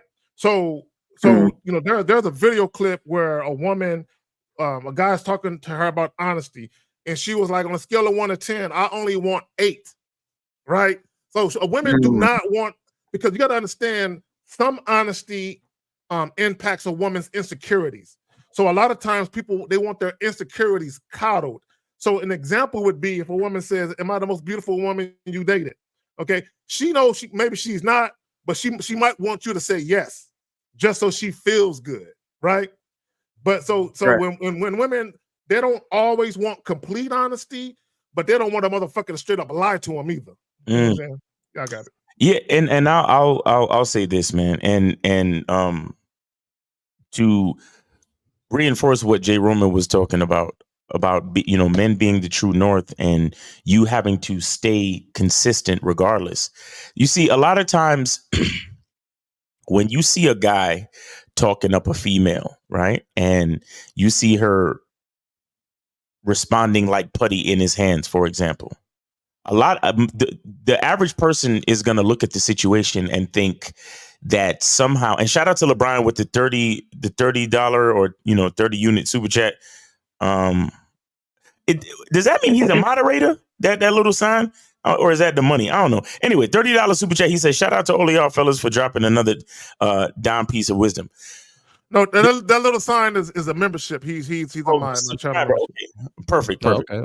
So what the average person sees is, he manipulated her, right? He said something, and you think that he can do that to all women. Do you understand? But what you're looking at is you just happen to catch him being himself like he always does, and this particular woman responding positively to him being himself. That's what you're seeing. Do you understand? You're not seeing anything necessarily magical. You're not seeing him put a spell on this bitch and he could do that to any woman in the world and so on and so forth. It's not like that. But that's what the average guy tells himself because he wants to believe in the romance. He wants to romanticize and believe in the fantasy of being able to attract all women. You see what I'm saying? Right. But that's not what you're seeing. When you see a woman respond to a man a certain way, what you're seeing is him doing what he usually does to women. And you're seeing this one particular instance where she is actually attracted to whatever the hell he's doing and whatever the hell he's saying. You get what I'm saying? Because I've been out with my guys. Me and my dudes been out, hollering at chicks, doing whatever. And we all do the same shit every time. And for some women it works. For some women it don't. But that's just how it is. And the game is always going to be like that. The game is always going to be like that. And sometimes, and here's the crazy part. When it works so well that it looks like it happens like that all the time. You get what I'm saying? Right. Yeah. That's what you're seeing. When you see that shit and you see that chick smiling and touching on the nigga and then they start making out almost immediately, you're like, damn. Because I've been in situations where we've been out, me or my guys will quote unquote strike out where chicks is not feeling us. And then I'll see my guy just see another one, right? And then you'll see him walk up to her. You see them start talking. And then you look away for a couple seconds, maybe take a sip of your drink, look around the bar. And then you turn back around and they kissing. And you like, what? And then you just like, well, there it is. That's the game. Just 5 minutes ago, a bitch was telling all of us, oh, we good. We're not interested. We ain't, we got boyfriends. We don't, we're not interested. We're cool. Just 5 seconds ago, that was happening. All of us was getting quote unquote rejected. And then you look this way, and then you look back this way, and then you look back and you see this nigga tonguing this bitch down, and you like, that's just a game, bro. Yeah. You understand? And like that also lends itself to the notion of you being drunk in your own success. Like if you clicking with this one chick, you think it's going to be like that with the rest of the chicks that you fuck with after that. And it's like you psyching your own self out. Exactly. You're psyching your own self out. And then what happens is you're ignoring the game. Well, yeah. And what happens is too, is that when you do talk to that next chick and it don't work out like how you really wanted to, it hurts even more. It's more of a shell shock. You get what I'm saying? To the guy that's like you said, psyching himself out or being delusional about his ability to attract, all these different type of females and whatnot. Right, and you being dependent on the validation of the woman once again. Right. Now, what I will say is this. As you continue to go through the terrain, you start to, it's kind of like your eyes start to twitch, or you get a little instinctual feeling that your spidey senses. Yeah, like, yeah, this is the type of chick that's gonna fuck with me. Like like whatever it could be the littlest thing, just the way she walks, or her hairstyle, or the type of nails she got, or the color she's wearing, because you know how to finagle different aspects of a female. Yeah, you be like this. Yeah, I've seen her before. Yeah, you be like you be at a sporting event. You can tap into certain shit. You be at a you be at a sports bar, and it's games on or whatever the fuck, and you see a bitch wearing a certain particular jersey, and you gotta somehow you always could get bitches that got on an Elway jersey or something, whatever. For some reason, you could always get bitches that got a Jerry Rice jersey.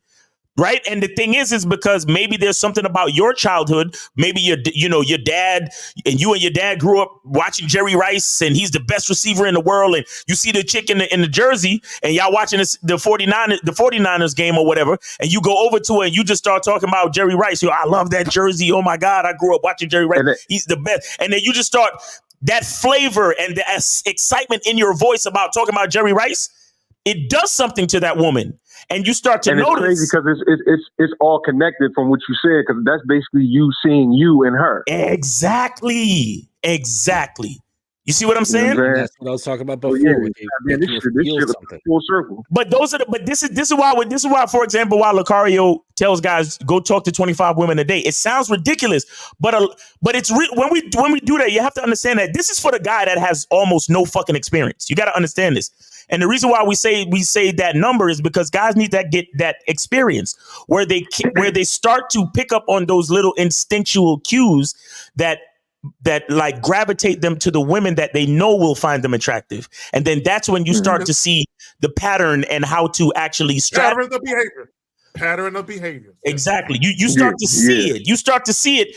Like you'd be like, you already know, I'm not even gonna waste my time with this chick over here. I'm gonna definitely go over to these group of chicks over here.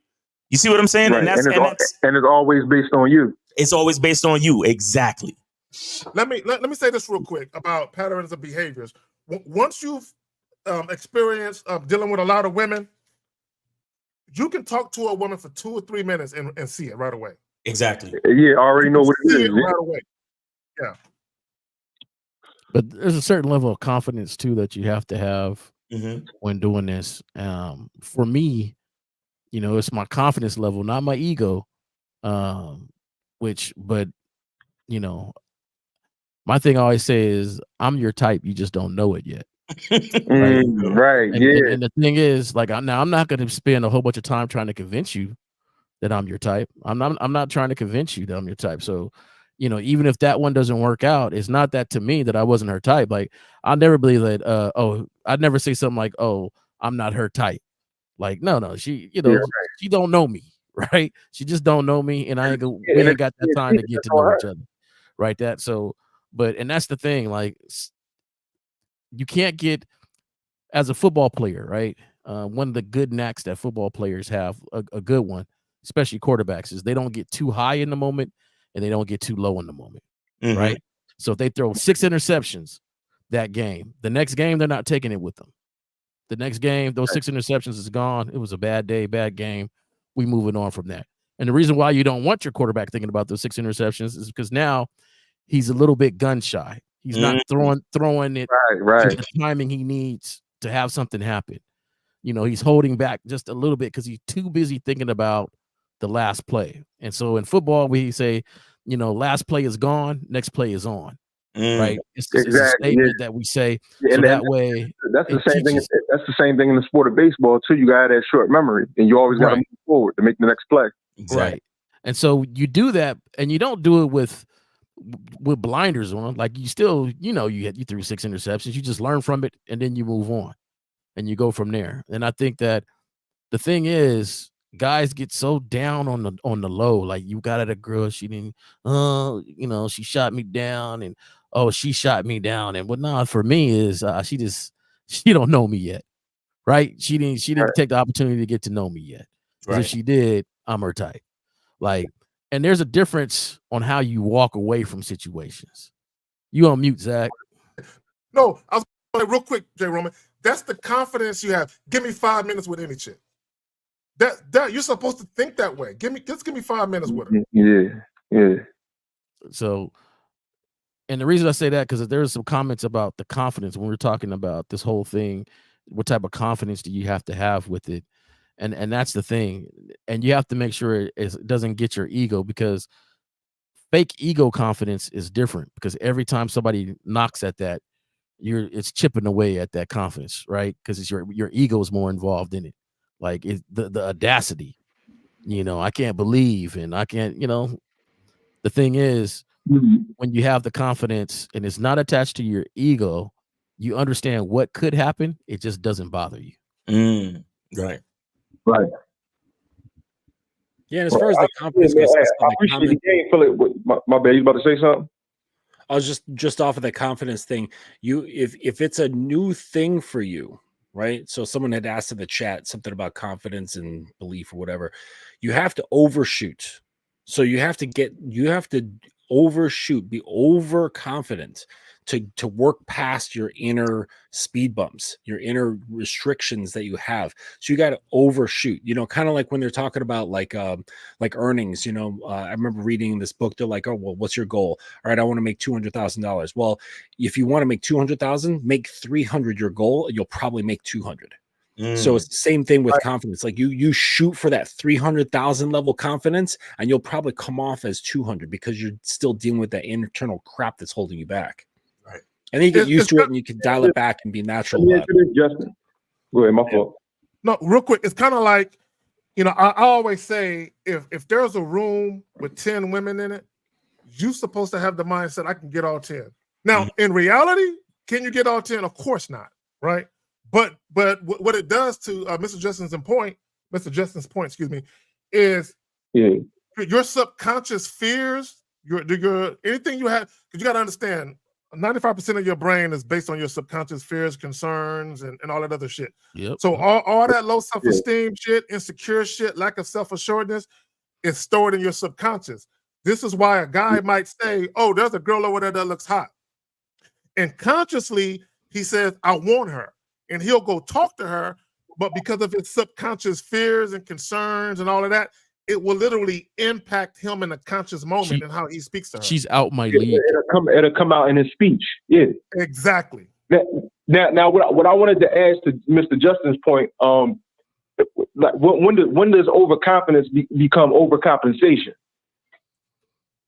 Well, that's kind of what I'm talking about. Like, because, all right, so if somebody has this, you know, super high level of insecurity about themselves, they think terrible about themselves, you have to do the exact opposite, like 1-to-1 ratio, and really work hard against that. Because if you say you've got like if I could put it like a level 10 insecurity, okay, if you put a level 2 confidence as a deterrent to that, it's not going to work.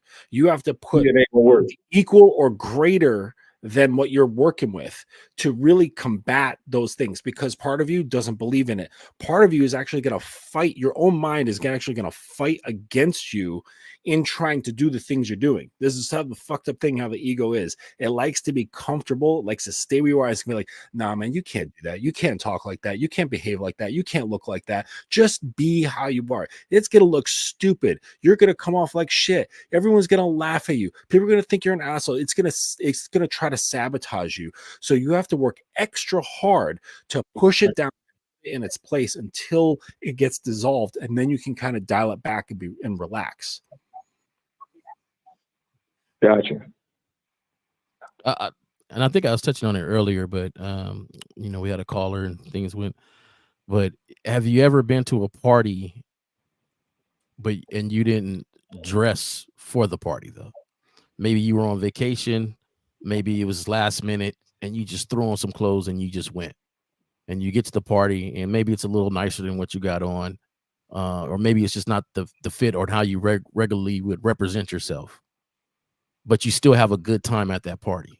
You still meet people, you still greet people, and in no second are you really thinking about your clothes. It was a thought, and you might have noticed it, but you were there and was like, oh well, I'm here now. Ain't nothing I can do about it. I've been to Halloween parties dressed as regular man. Right. And so you go, oh well, now there's nothing I can do about it, right? And so you proceed on, and I think that's what needs to happen a lot when it comes to certain things. Just proceed on. Right. Exactly. Yeah. But yeah, man, you have any other questions, Dave? No, I'm good, man. Hey, I appreciate the game, man. Hey, Miles, man, Brooklyn Sunshine, whole bed style, whole everything, shun, Fort Greene, shun. Yeah, shun the gods in earth. That word is more, nigga. Yeah, shun. Word up, man. All right, man. Yo, appreciate you, bro. Hey, see you on the lives in the morning, brother. Yes, sir. Take it easy. Me and my guys on the lives be doing that bullshit in the morning time. So we got 470. You are on live with the Manhood is a Skill Set show. We got Mr. Justin, J. Roman, Miles, and the host K Zag. What is your name? Age, city. Let's go. My name is Brian. I'm from Georgia. My age is 51. All right. Thank you for the information. What's your question? I have a question. It's maybe a little different from what you're used to getting, but it's an issue, and I want to hear your input or your advice. Hey, don't worry about it, man. We've heard it all, man. Don't worry about it. What's your question? I'm the age I just told you, and I don't practice sex before marriage. So I'm back in the dating pool again. And I was married, then I was divorced, so I'm back in the dating pool. Okay. So I'm meeting women. All right. And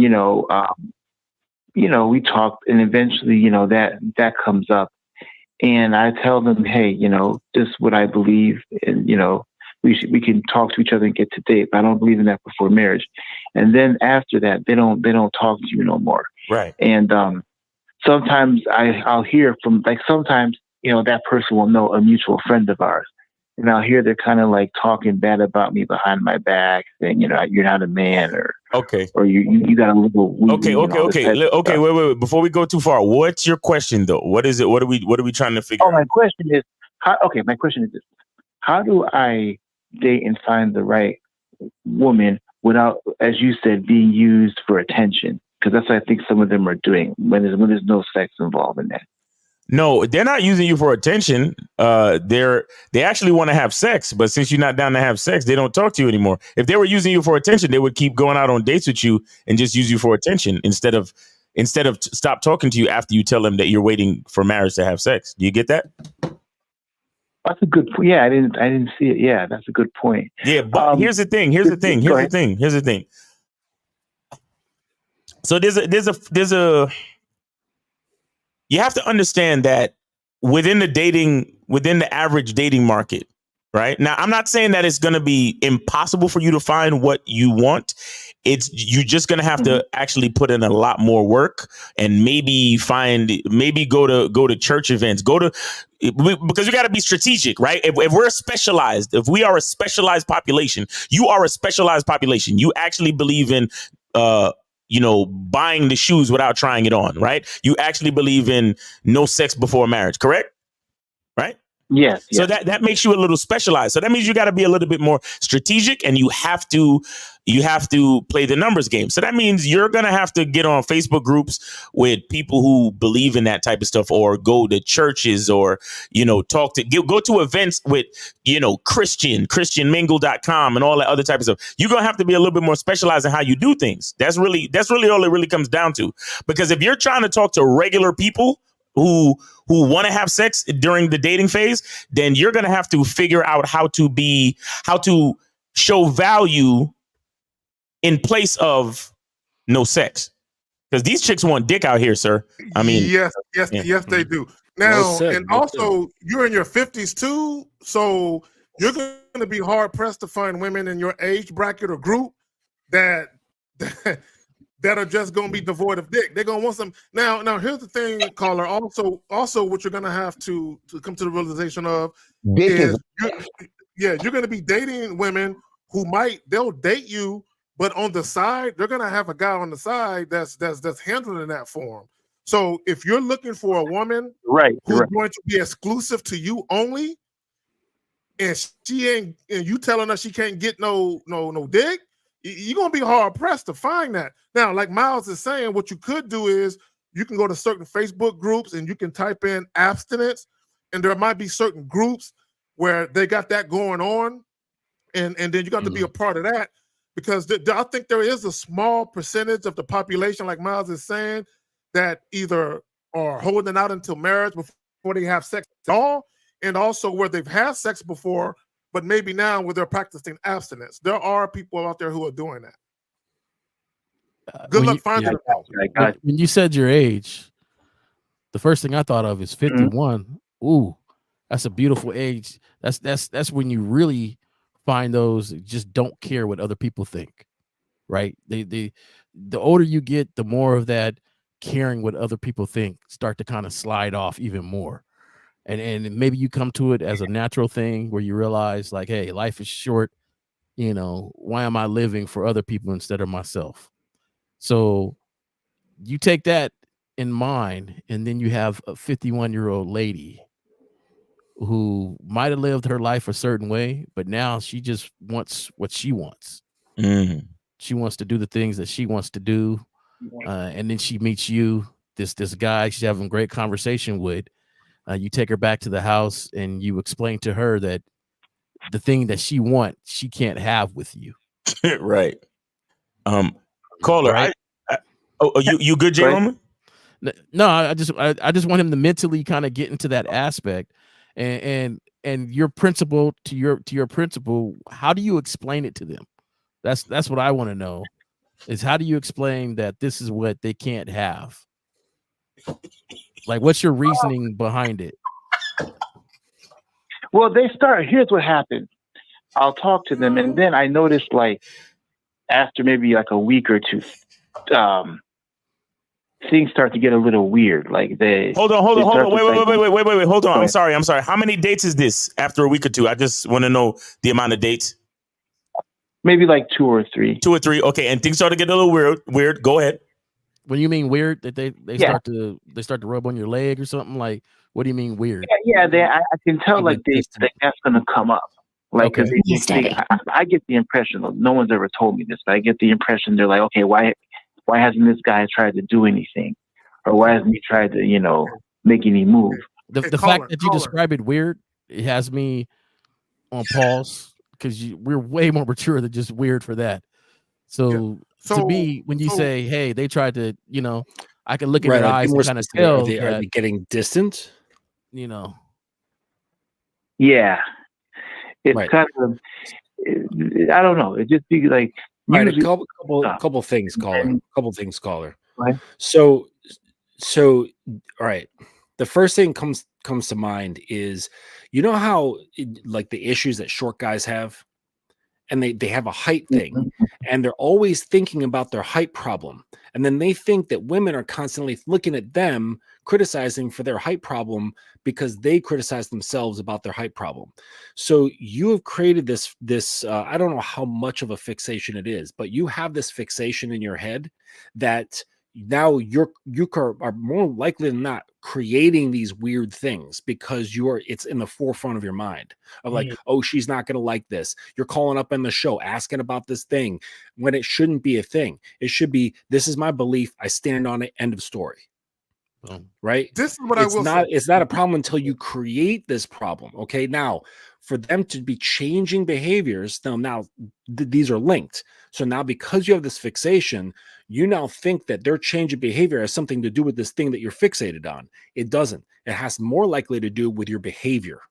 Okay. You can have fantastic game, not fuck a woman, and she's still going to get addicted to you. Okay. It has nothing to do with sex. All right. It has to do with how she feels, the way you impact her when you're in her presence. Okay. So, and I'll give an example. There was a client of mine from about 3 or 4 years ago, And he was like this, but he wasn't doing it for religious reasons. He was doing it for safety reasons. He was a very, very well-known person in Texas, had a ton of money. And he was like, and he got out of a divorce like a couple years prior. So he's like, you know what? I got to watch myself. I really have to watch who I sleep with, because he's like this minor celebrity with a ton of money and a lot of leverage. People know who he is. He's linked to politics and all that sort of thing. So he's like, I don't have sex with women until I know that she's my woman. Okay. He liked to date around. He just got out of a divorce, whatever. So he would do everything but have intercourse. So perhaps that's something you could explore, is if intercourse specifically is something you don't want to do, why can't you fool around? You know what I mean? There's so many other things you can do, and there's tons of toys. So phone sex. You can have phone sex with them. Consider toys, consider your hands, your mouth, whatever, but just no penis and vagina. Yeah, caller. Mm-hmm. Have you ever had phone sex with these women? No, I don't know what that is. Oh my Jesus. Caller. No. We're not going to go there. Look, caller, listen. Listen. So listen, man. So you said they start getting weird, and then what happens? Because we didn't really finish the story. Okay. They'll kind of like indirectly hint, like, they'll say something like, so I don't know, I feel like you really don't like me, and you're not being intimate enough. Okay, and then what happens? And then what happens? You lose touch? Then No. I'll keep in touch with them, and then I'll tell them, if you feel that way because we haven't, had sex, here's what I believe, here's what I do. Right. And then what did they say? Then what did they say? What did they say? They'll be like, that's cool, I respect that. And then they just never call you back again. Okay, now listen. Where are you meeting these women in general? One I met at Starbucks. Usually when I'm outside, maybe going shopping. Okay. Sometimes I go to the bar, like a restaurant. Okay, bar, so you're meeting these women. You're meeting these women at regular places, yes? Yes, I would. Okay, say so, now yes. do you go to church? Sometimes, yes. No. Do you? How many times a year do you go to church, bro? Maybe about once a month. Once a month. All right. So here's the thing, man. Like I said, man, you okay. How many years you married again? I was married 12 years before. 12 years. Okay. Well, I mean, you haven't been out the game that long, bro. Wait a second, Miles. He said he's doing this for religious reasons, yet he goes to church like twice a month. Once a month. Once a month. Trolling, dog. I just. It's kind of weird. But caller. I'm gonna take it seriously. Caller, why are you trying to why are you picking up women in regular places when you're not a regular guy? Regular people don't do this. Regular people have sex, bro. Now, why did your marriage end? That's one thing I want to find out. Why did your 12-year marriage end? She was actually sleeping with somebody else. She was. No. Okay, stop. See, this is what I wanted to get to.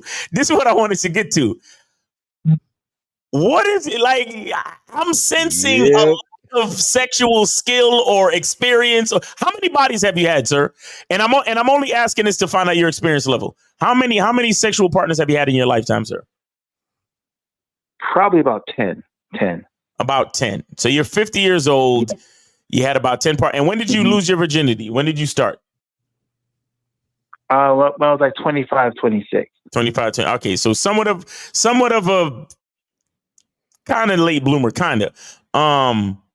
Okay, and how would you say your sexual skill is, like your repertoire, your sexual experience? How would you rate it in your opinion? How would I rate it? Yeah, let me say it like this. Like, how important is sex, and how much do you enjoy it? How much do you really enjoy sex? It's all right. Exactly. No. That's it right there.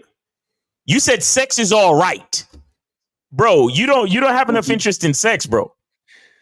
Right. Like this, people who say sex is great. That's like going to John Coltrane and say, how's playing the saxophone? he's not going to be like, it's all right. You know, he's like, this is the greatest expression of myself that I can possibly do in this particular moment. Right. That's what it is when you have experience and you enjoy expressing yourself in this way. You know, like I gotta go, but you know, caller, you have so many linked hangups, okay? Because the things that Miles just exposed is directly in line with the things that I was talking about. And they're all linked together. So with your mindset, the way you're approaching the whole sort of thing, the way you're believing things, you got a lot of things to untie, man. You got a lot of knots going on in your head. I think this is not going to get solved through a single call here on the show, though we do appreciate you calling in. You know, it's great content, but to resolve your issue, it's going to require probably like a couple weeks of coaching just to get your head straight. Get with the Dominance Academy, correct? Yeah. Justin at thedominanceacademy.com. That's my email. Yes. But yeah, just shoot me a line, and you know, because you got a lot of tangles going on in your head, brother. Yeah. But fellas, I got to get going. Okay. You know, there's stuff going on over here. So yeah, brother. thank you for having me. It was good touching base with you guys again. Yes, sir. Unfortunately, all my Saturdays free, but it was great getting on the show. Appreciate everybody who's called in, and you know, I'll catch you guys on the flip. All right, peace, man, right. And thanks for coming through, man. We appreciate you. All right, thanks for the conversation. And guys, go to Justin at thedominanceacademy.com. Justin at thedominanceacademy.com. And caller, I think no, go ahead. Yeah, go ahead. I'm sorry. So caller, I got two questions for you. One, do you have erectile dysfunction problems? No. I have none of that. Okay. The second question, when your significant other cheated on you, did that have an impact on how you viewed sex at all? Good question. No. She was going out with, well, it's a long story, but she was going out with this person, and she basically felt our sex life wasn't as frequent as she wanted it to be. Right. Okay, stop right there. Cool. I got you. Now, I'm going to ask you a question. You can choose to answer it or not answer it. Do you masturbate? No. Yeah. Okay, when is the last time you ejaculated at all? The last time? Whether you ejaculated by yourself or with the aid of a woman. When was the last time you skeeted? No, probably about three years ago. 3 years ago. Okay. So what it appears to me, and correct me if I'm wrong, do you have a low sex drive? Yeah, people. I don't think so, but people have some. Yeah, my wife used to. That's exactly what it is. Okay. I'm gonna ask you another question. When was the last time you got horny? When you just sat around like, damn, I'm horny. I gotta get some. When was the last time you actually felt horny?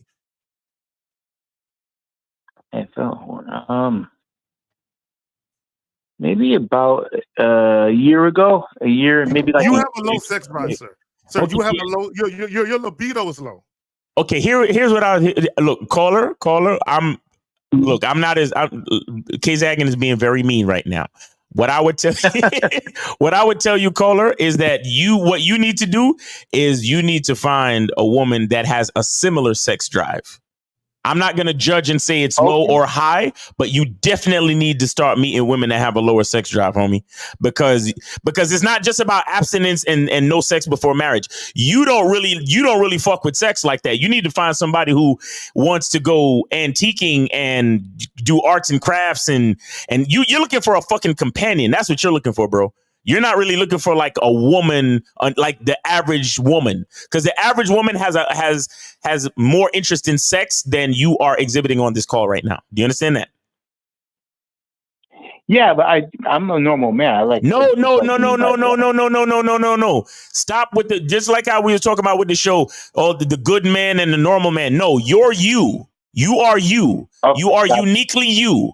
You need to understand that you need to find a woman that is compatible with the uniqueness of you.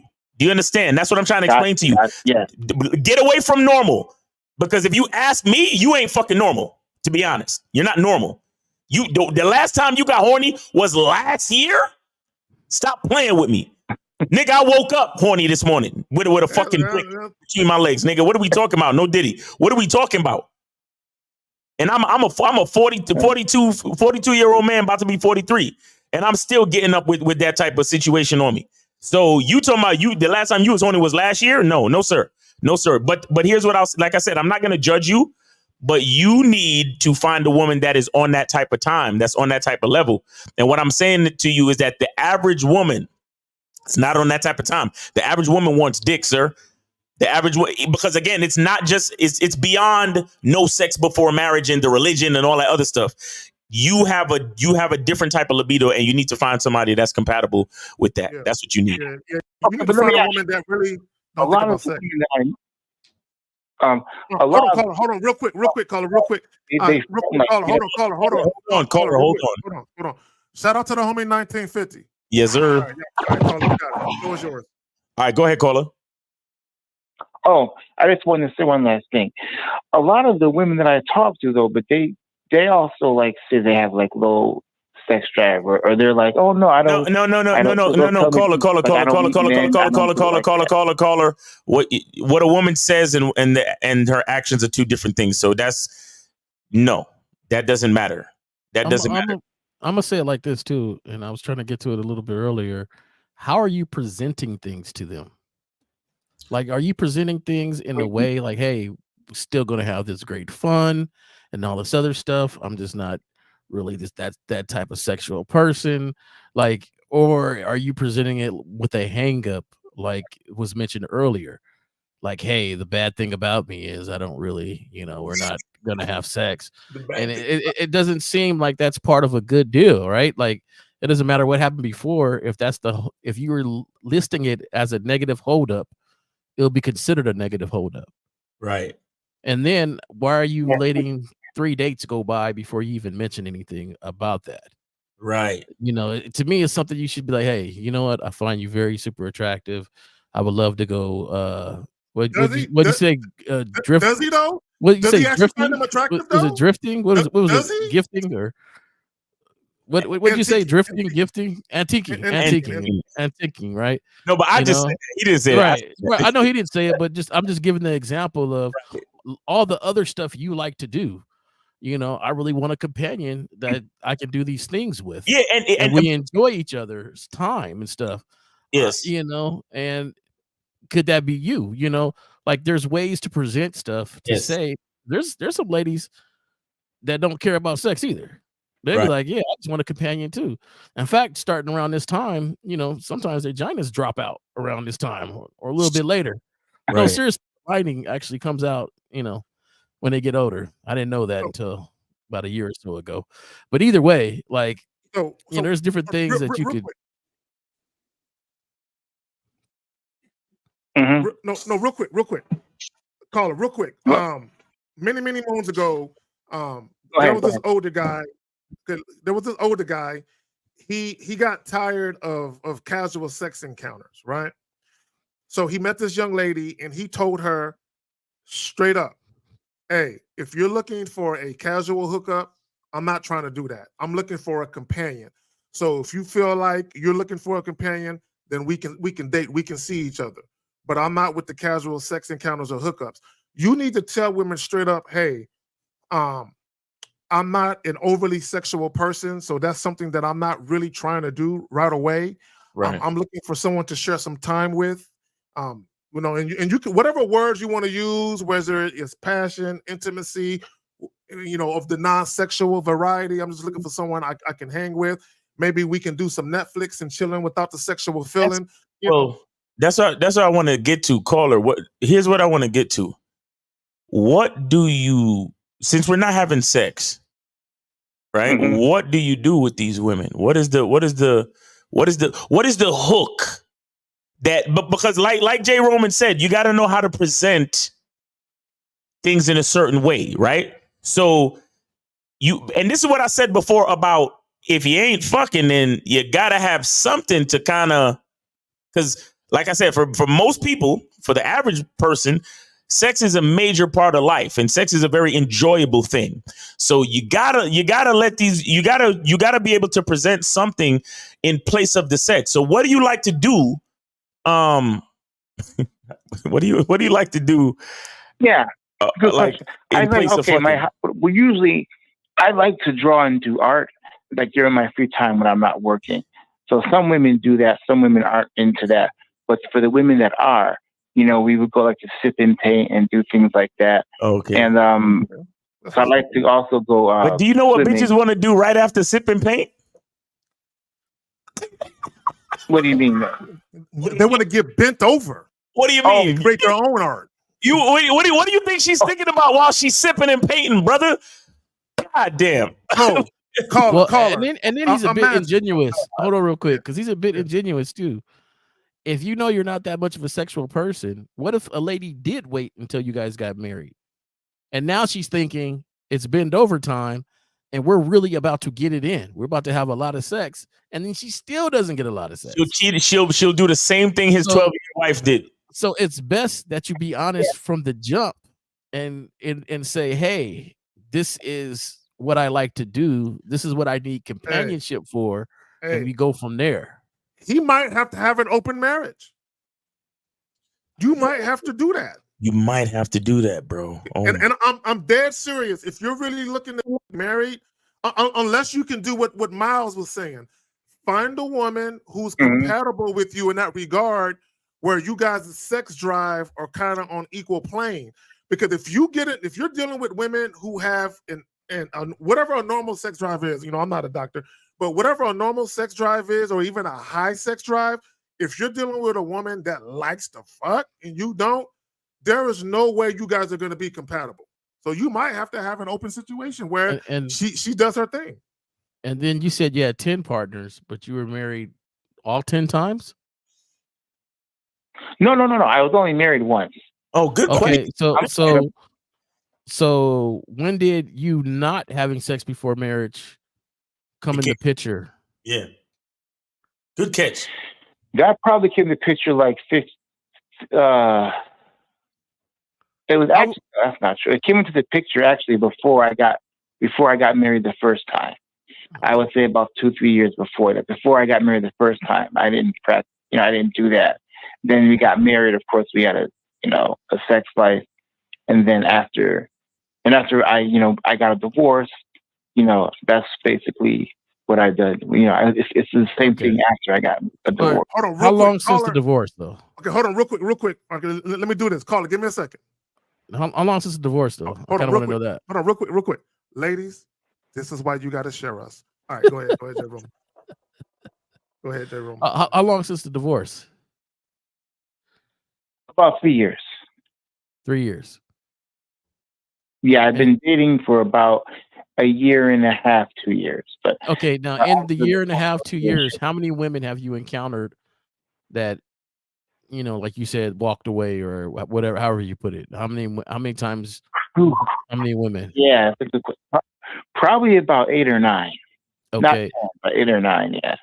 So you've highlighted the sex as the issue. Is there any other issue you might think of?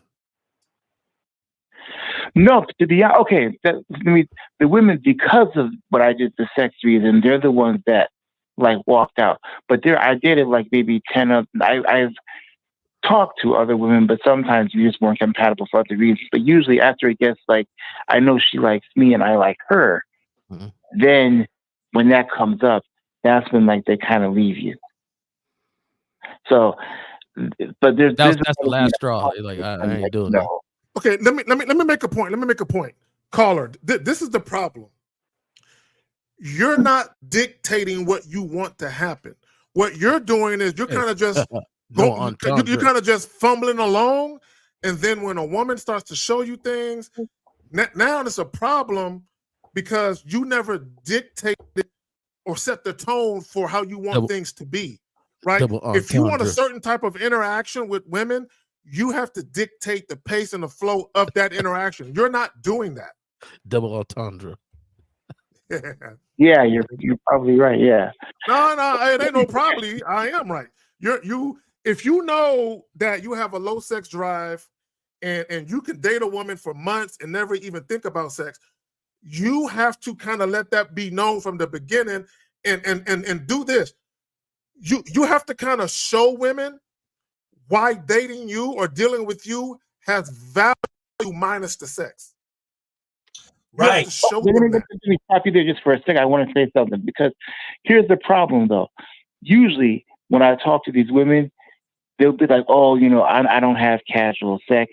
You know, I'm not that type. I'm not in it for that. I'm not the type of girl." It don't matter. You know, don't listen to women. Women. At the beginning. Okay, and how's that working for you? And do you still believe that that's what they mean? Go ahead. Bro, you had a woman of 12 years leave you, and you still listen to what the fuck women say? What's wrong with you? You still give a fuck about what women say? Pay attention to people's okay, caller, you're 50-something years old. I'm sure you heard this idiom before. Actions speak louder than words, correct? Definitely. So why the fuck do you care about what these chicks say, bro? Well, it's the only thing I had to go on. It's just what they were No, telling me. it's not. No, you're not listening. You're not listening. Jay Roman just told you. Kay Zagman just told you. You have to let these women know why it's valuable to be with you. So you have to focus on what makes being with you special, since you're not going to be fucking these women on a regular basis as they normally would expect. That's what we're trying to explain to you. So at that point, when you figure out how to show that value, it doesn't matter what she says. It only matters what she does based on the value that you provide as a man, bro. That's what we're trying to get you to understand. You still keep asking us, oh, well, every time I talk to these women, they say this and they say that. It doesn't matter what they say. They still fucking ghost you, don't they? They still stop calling you back, don't they? So why does it matter what they say? Your goddamn your wife of 12 years told you for better or worse, and she left you too, right? So why does it matter what she said? Yeah. I'll tell you this. And if you got a woman waiting for 2 years and after marriage and the sex game is lame, she's gonna be upset. Of course. So I mean, you got to understand what you're dealing with. Like, I hope you waiting so long before having sex is to bring more energy to the tiger. Like maybe she says after that whole time, she's like, "Woo, it was worth it." Like, I didn't know that, man. Or is it just gonna be something like, there you go. Caller, listen. You can't not have masculine potency and worry about what bitches say to you. You'll never be successful in your life, bro. You understand? Because you can't influence them with dick, and you're being influenced by what they say at the same fucking time. And again, what is the thing? Why would a woman want to be with you, bro? That's what you got to figure out. What value do you bring? What makes you a special man to be with? And you have to keep in mind, well, I'm not going to be fucking them as often as they might expect. So what is going to keep them there? Do you think they'll see value if maybe the reason this is happening is caller. You're still trying to figure out the value they see. I'm asking you, please, you gotta pinpoint the value first before they could even see it. We're asking you, what's the value? Why would a woman want to be with you?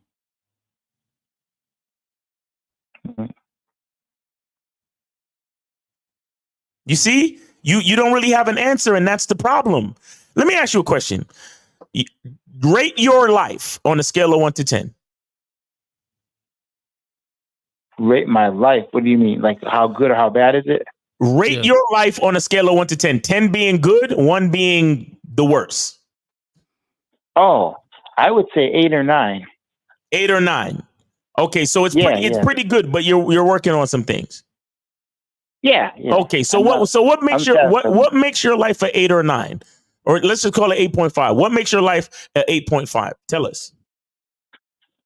I've achieved a lot of my dreams, the things I've wanted to do. I've traveled. I think I got a pretty good education. I'm not extremely wealthy, but I do well for myself. I've had good friends. I've been able to my ability. I like to draw and I like to do art. I sold a lot of my art. So yeah, I think my life is and plus I don't have to work for anybody else. I do what I love doing. Okay, good. So here's the thing. So the art, it seems to be the driving force, right? The art seems to be the coup de grace, right? Yeah, I like. Yeah. Okay. All right. So here's what we do. Here's what we do, bro. We got, like I said before, we got to be strategic and we got to play the numbers game. Now, there's two major things that you could do. You could go to religious events, religious situations, and you can go to art situations. You understand? You just told us that one of the chicks that you hollered at was at a Starbucks. That's a general place where all type of people be at. You got to be more strategic in your situation, and you have to lead with your art. Lead with, so most of the, of course you could always go out to dinner, but try to figure out, hey, maybe we could go to a restaurant that they have art on the wall and they sell art, or maybe we can go to an art exhibit and then go to dinner. Or you have to focus on what you enjoy, because when you enjoy it, them spending time with you will be enjoyable. Do you understand that? Let me add this. Let me add this, caller. This is what you need to do. I don't know if you're part of any if you have a dating profile on any dating apps. You need to get on a dating app and create a profile that says specifically what it is you desire. If you're looking, and you can put something to the effect of not looking for any casual sexual encounters or any hookups, looking for a companion to have a profound emotional bond and connection with. And then you can kind of outline what you enjoy, which is, painting, art, and drinking wine, and put that in your profile, right? So, and what you're going to find is that there will be women your age who might say, finally, a man I can go out and enjoy a conversation with, right? And I can do fun things with.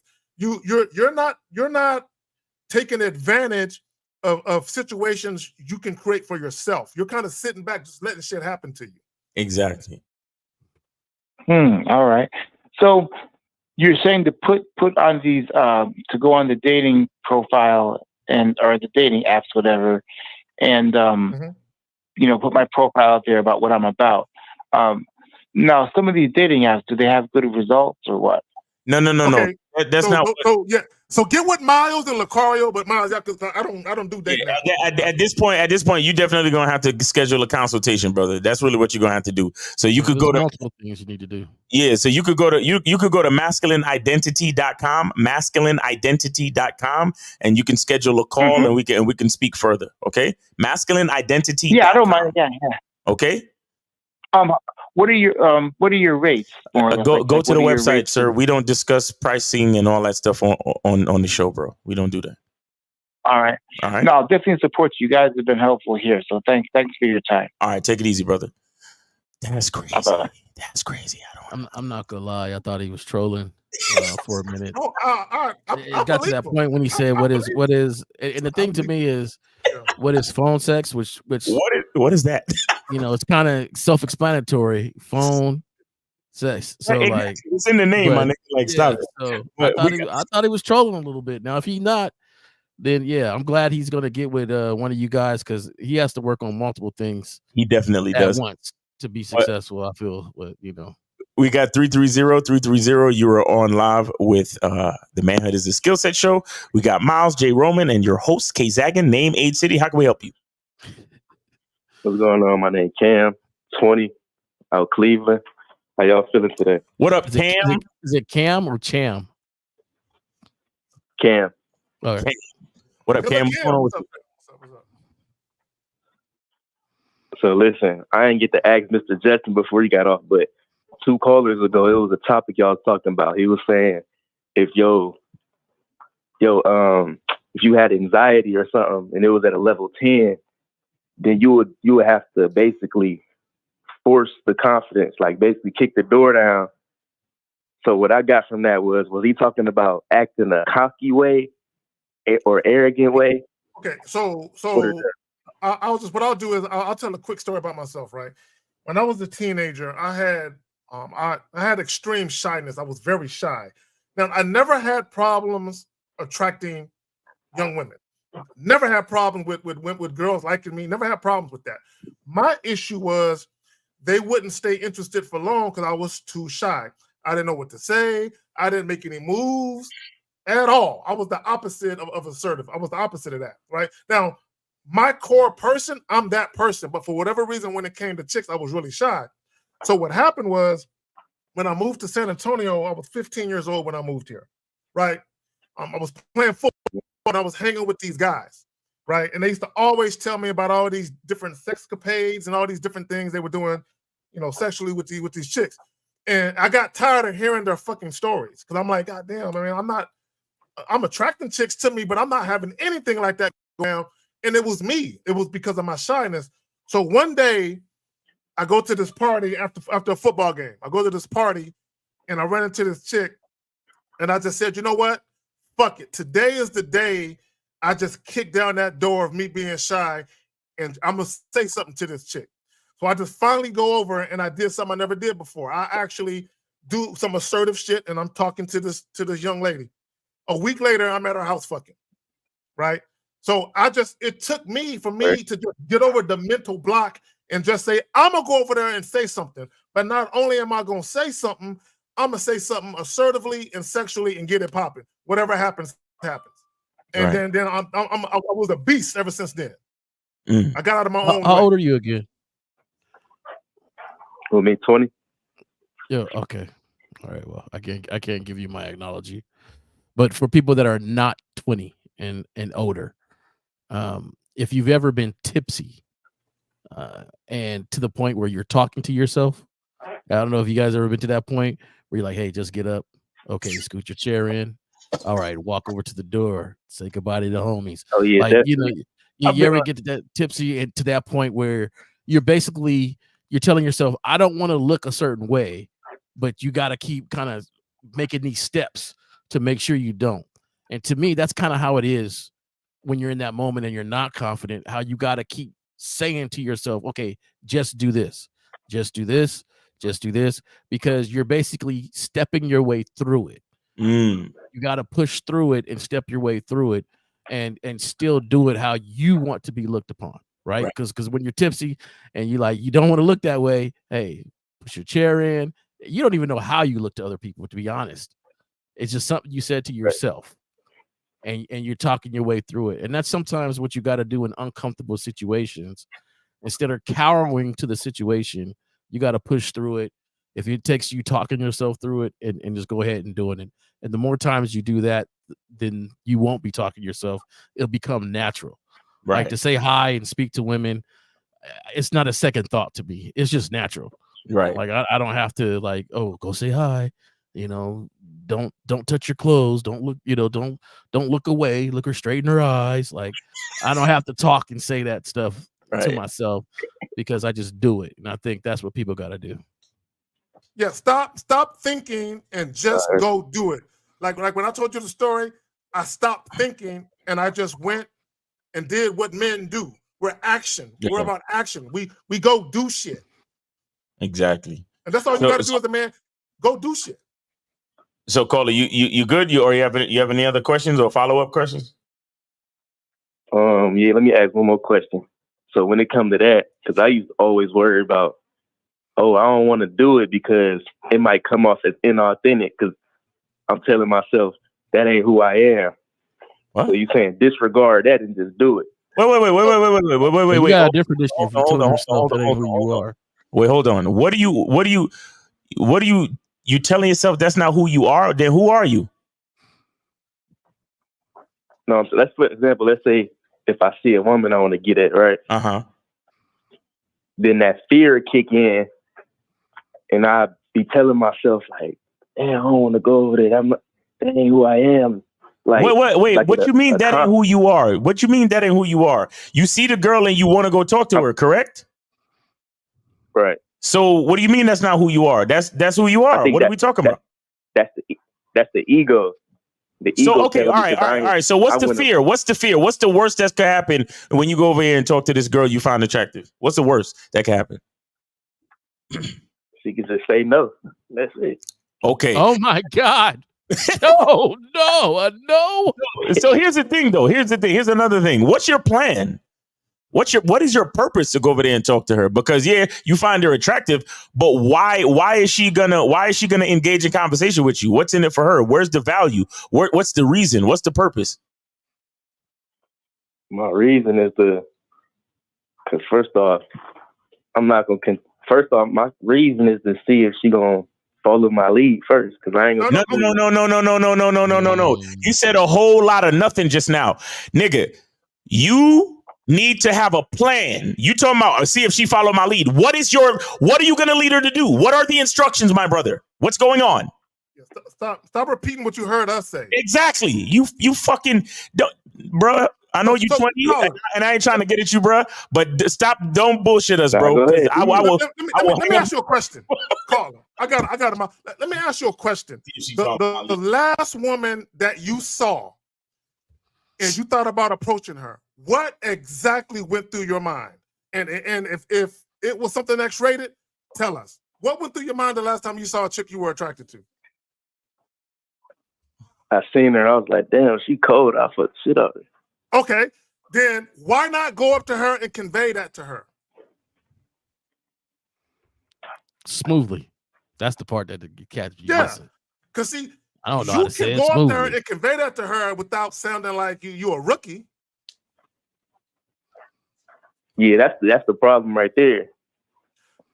Well, you can't say it smoothly until you get enough reps to say things smoothly. Exactly. So at first you might say it in a clumsy way, but at least you can walk off and say, "I'm glad I said it. I'm glad I finally let my nuts drop and stop being a little bitch and said what I really wanted." Exactly. Now, caller, what's the lead? What are you leading this woman to do? Shit, the fuck. Okay. All right, so that's your focus. You 20 years old. Ain't nobody gonna fault you for wanting to fuck. You just have to come up with a good way to say it. That's all. You understand? You got to come up with a good way to say it. That's it. And I understand that you can't say shit like that too loud. So shout out to ARC. You might want to whisper it in her left ear, okay? Her left ear. So anything explicit that you want to say to a woman, you cannot say it out loud because more than likely it will embarrass her if anyone is in earshot. So if you want to say something explicit, you go up to the woman and you be like, "Hey, look, can I tell you something real quick? I just gotta tell you something real quick. I just want to whisper it in your ear because I want nobody else to hear because it's kind of private. It's kind of what I'm saying. It's kind of risque. You know what I'm saying?" And then you lean in and you be like, "Listen, you look real sexy in that outfit. I'm trying to take you home. Fuck the shit out of you. You heard me?" And then see what she say. All right? Yeah. Hold on. One more thing. Oh God! So listen, nigga. It's gonna be quick. So I'm on the silver. You're on the silverback membership. Right? Okay. Shout out to 1950. Okay. Yeah, 50 told me it's all about how you present it. He said if somebody told you they want to cook you a 5-star meal, but they presented it to you on a trash can lid, you ain't gonna eat it. Right. Bro, then why are you asking us if 50 is saying that? So he's referring to your presentation on how you say things. Yeah. So what we're saying is before you get to that part, you actually have to go up and say something, right? Exactly. So you got to whisper in her ear and say blah blah blah blah. Now, the thing about it is, and this is the level that you're not at right now, because everybody is going to say something different to fit their personality. Right. So that's the thing. Now, I don't know your personality. The only person that really knows your personality, and that's if you know yourself, is you. Mm-hmm. And in that very moment, how are you feeling? There's times I went to get up women and I didn't feel like saying a lot of different stuff besides, "Hey, listen up. This is what it is. What it is, bitch." Down, no, because I'm tired. I don't want to go through the rigmarole. I don't want to, do this dance. This is what's going on. Right. So in that moment, when you looked at her, you went across the room and you said to yourself, "Damn, I just want to get horizontal." Right. Mm-hmm. So you just go over there and say, "Hey, blah, blah, blah, blah." Now, The reason I say blah blah is because nobody can put words in your mouth. Exactly. You can learn from stuff they said. Like, I'm surprised you even interrupted Miles because he might have gave you a one-liner. Like, I ain't gonna lie, I steal people's one-liners all the time. And I just make it my own and put my own little zing on it. It might work, it might not work. But the thing is, it don't stop me. Right. So the thing is, you have to present things that seems like it's fun to do, not boring. Right. Exactly. And you got to say it with confidence where they believe it. Exactly. All right, Caller, we're going to let you go, man. You asked enough questions. All right, my nigga. All right, take care. Appreciate y'all. All right, take it easy, brother. Thanks for the call. All right, we got to take this last call. I really like you. Can we go back home and I lay you down? This is we got 240. I think this is 50 Fitzwell. What's up with your unc? What up? Yes, sir. Thanks for your patience there, unc. Yeah, you know what I'm saying? Yes. Yeah, I donated you yesterday, Carrie. You had that bomb-ass 20-minute thing about something, man. And I was like, damn. You say I think you was testing out some new equipment or new format, and your subject was, I forgot what it was. Fiasco, dating fiasco. Oh, dating fiascos. Yeah. I was talking about inadvertent behavior and how guys do and say shit, and they create issues for themselves. Mm-hmm. Yeah, because it took me back, pre-pandemic when I did some shit like that. But you dropping some pearls up in there, man. You dropping some pearls up there, yo. Just call me Mr. Jim, nigga. That's all I do is drop precious stones. I will not. No Diddy. No Diddy, nigga. But also, man. So what's going on? Also, it's something that you. Okay, yeah. Also, it's something that you guys said. I think it was Carrie said something too, and you guys always say it about caring what someone says or thinks about you, right? Because your opinion's the only one that matters. A couple of days ago, I walked up to someone and this woman and told her, we was having a discussion. A small, like I told her something about it was a product she was getting in CVS, and I said, you need to get something better and this and that. We had this conversation a little bit, and then she had said something about it was hair products. It was hair products. She said something about hair products.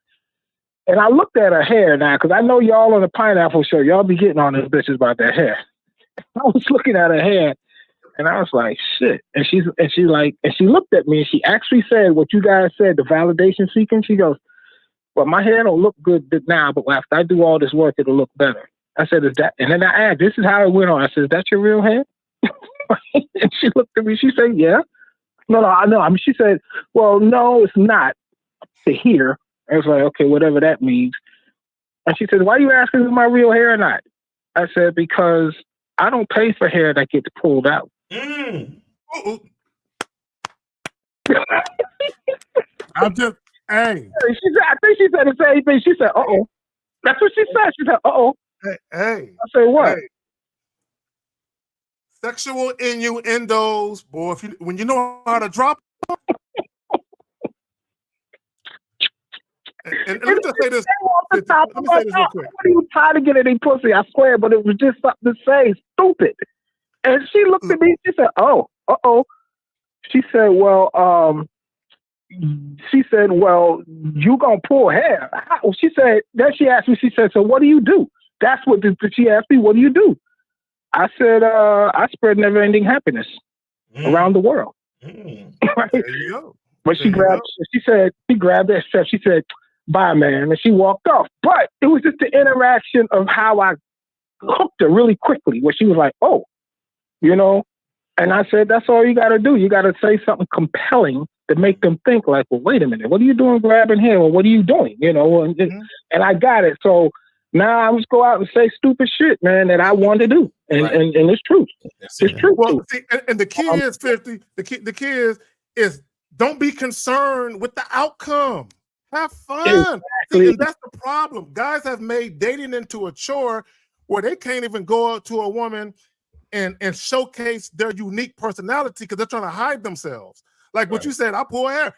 She would ask me, what do you do? Well, in addition to pulling hair, I slap ass and grab the back of neck. I know how to multitask. Yeah, see, I wouldn't have took it off a subject. I Pulling would have head. just Oh, said, I would've hey, kept it on after subject, that yeah. line, I would have just gave her, hey, take my number down. When your hair's looking better, I'll let you know. Like, Yeah. And another thing I had too, man, like he said, following instructions, man. And a couple of weeks ago, I don't know if y'all saw my little short reels. A couple of weeks ago, once again, I had this youngin', man, 35. And I swear, it looked like I was about to create a Class A felony, man. What is up with this shaved pussy, man? It just looks. Wait, what? It looks perverse, man. I can't. Wait. What? You say you got a problem with shaved pussy? Yes, I don't like shaved pussy. I'm from the 70s, motherfucker. I know that shit look like fucking pedophilia. No, nigga. Nah, nigga. Let me tell you something. No, I am in no way attracted to young. When they manicure that motherfucker right, it looks like an upside down hazard sign with the fucking pink exclamation point. That's what I want to look at. Yo, you an old nigga for real? God damn, nigga. That's right, nigga. See, yeah, nigga. That's a Pam Grier shit. Yes. Hey, 50 man. You know, I agree with a lot of stuff you say, but on this one, I'm gonna disagree with you. Nah, look. I'm not attracted to no younger women. 60 shaving a pussy, I'll be like, nope. I'm telling you, man. That shit look like a Class A felony, man. I can't do it. I grew up attracted to Jane Kennedy. I grew up attracted to Jane Kennedy, Shaka Khan. You know, like so. I know the realm. You know, the realm of what you're talking about. But I still like it shaved down. Nigga, shaved pussy tastes better. Nigga. Shaved pussy tastes better, bro. Brown, like that goes ends up being monetized in my video now. Oh shit! No, it's cool. It's cool. I'm not tripping.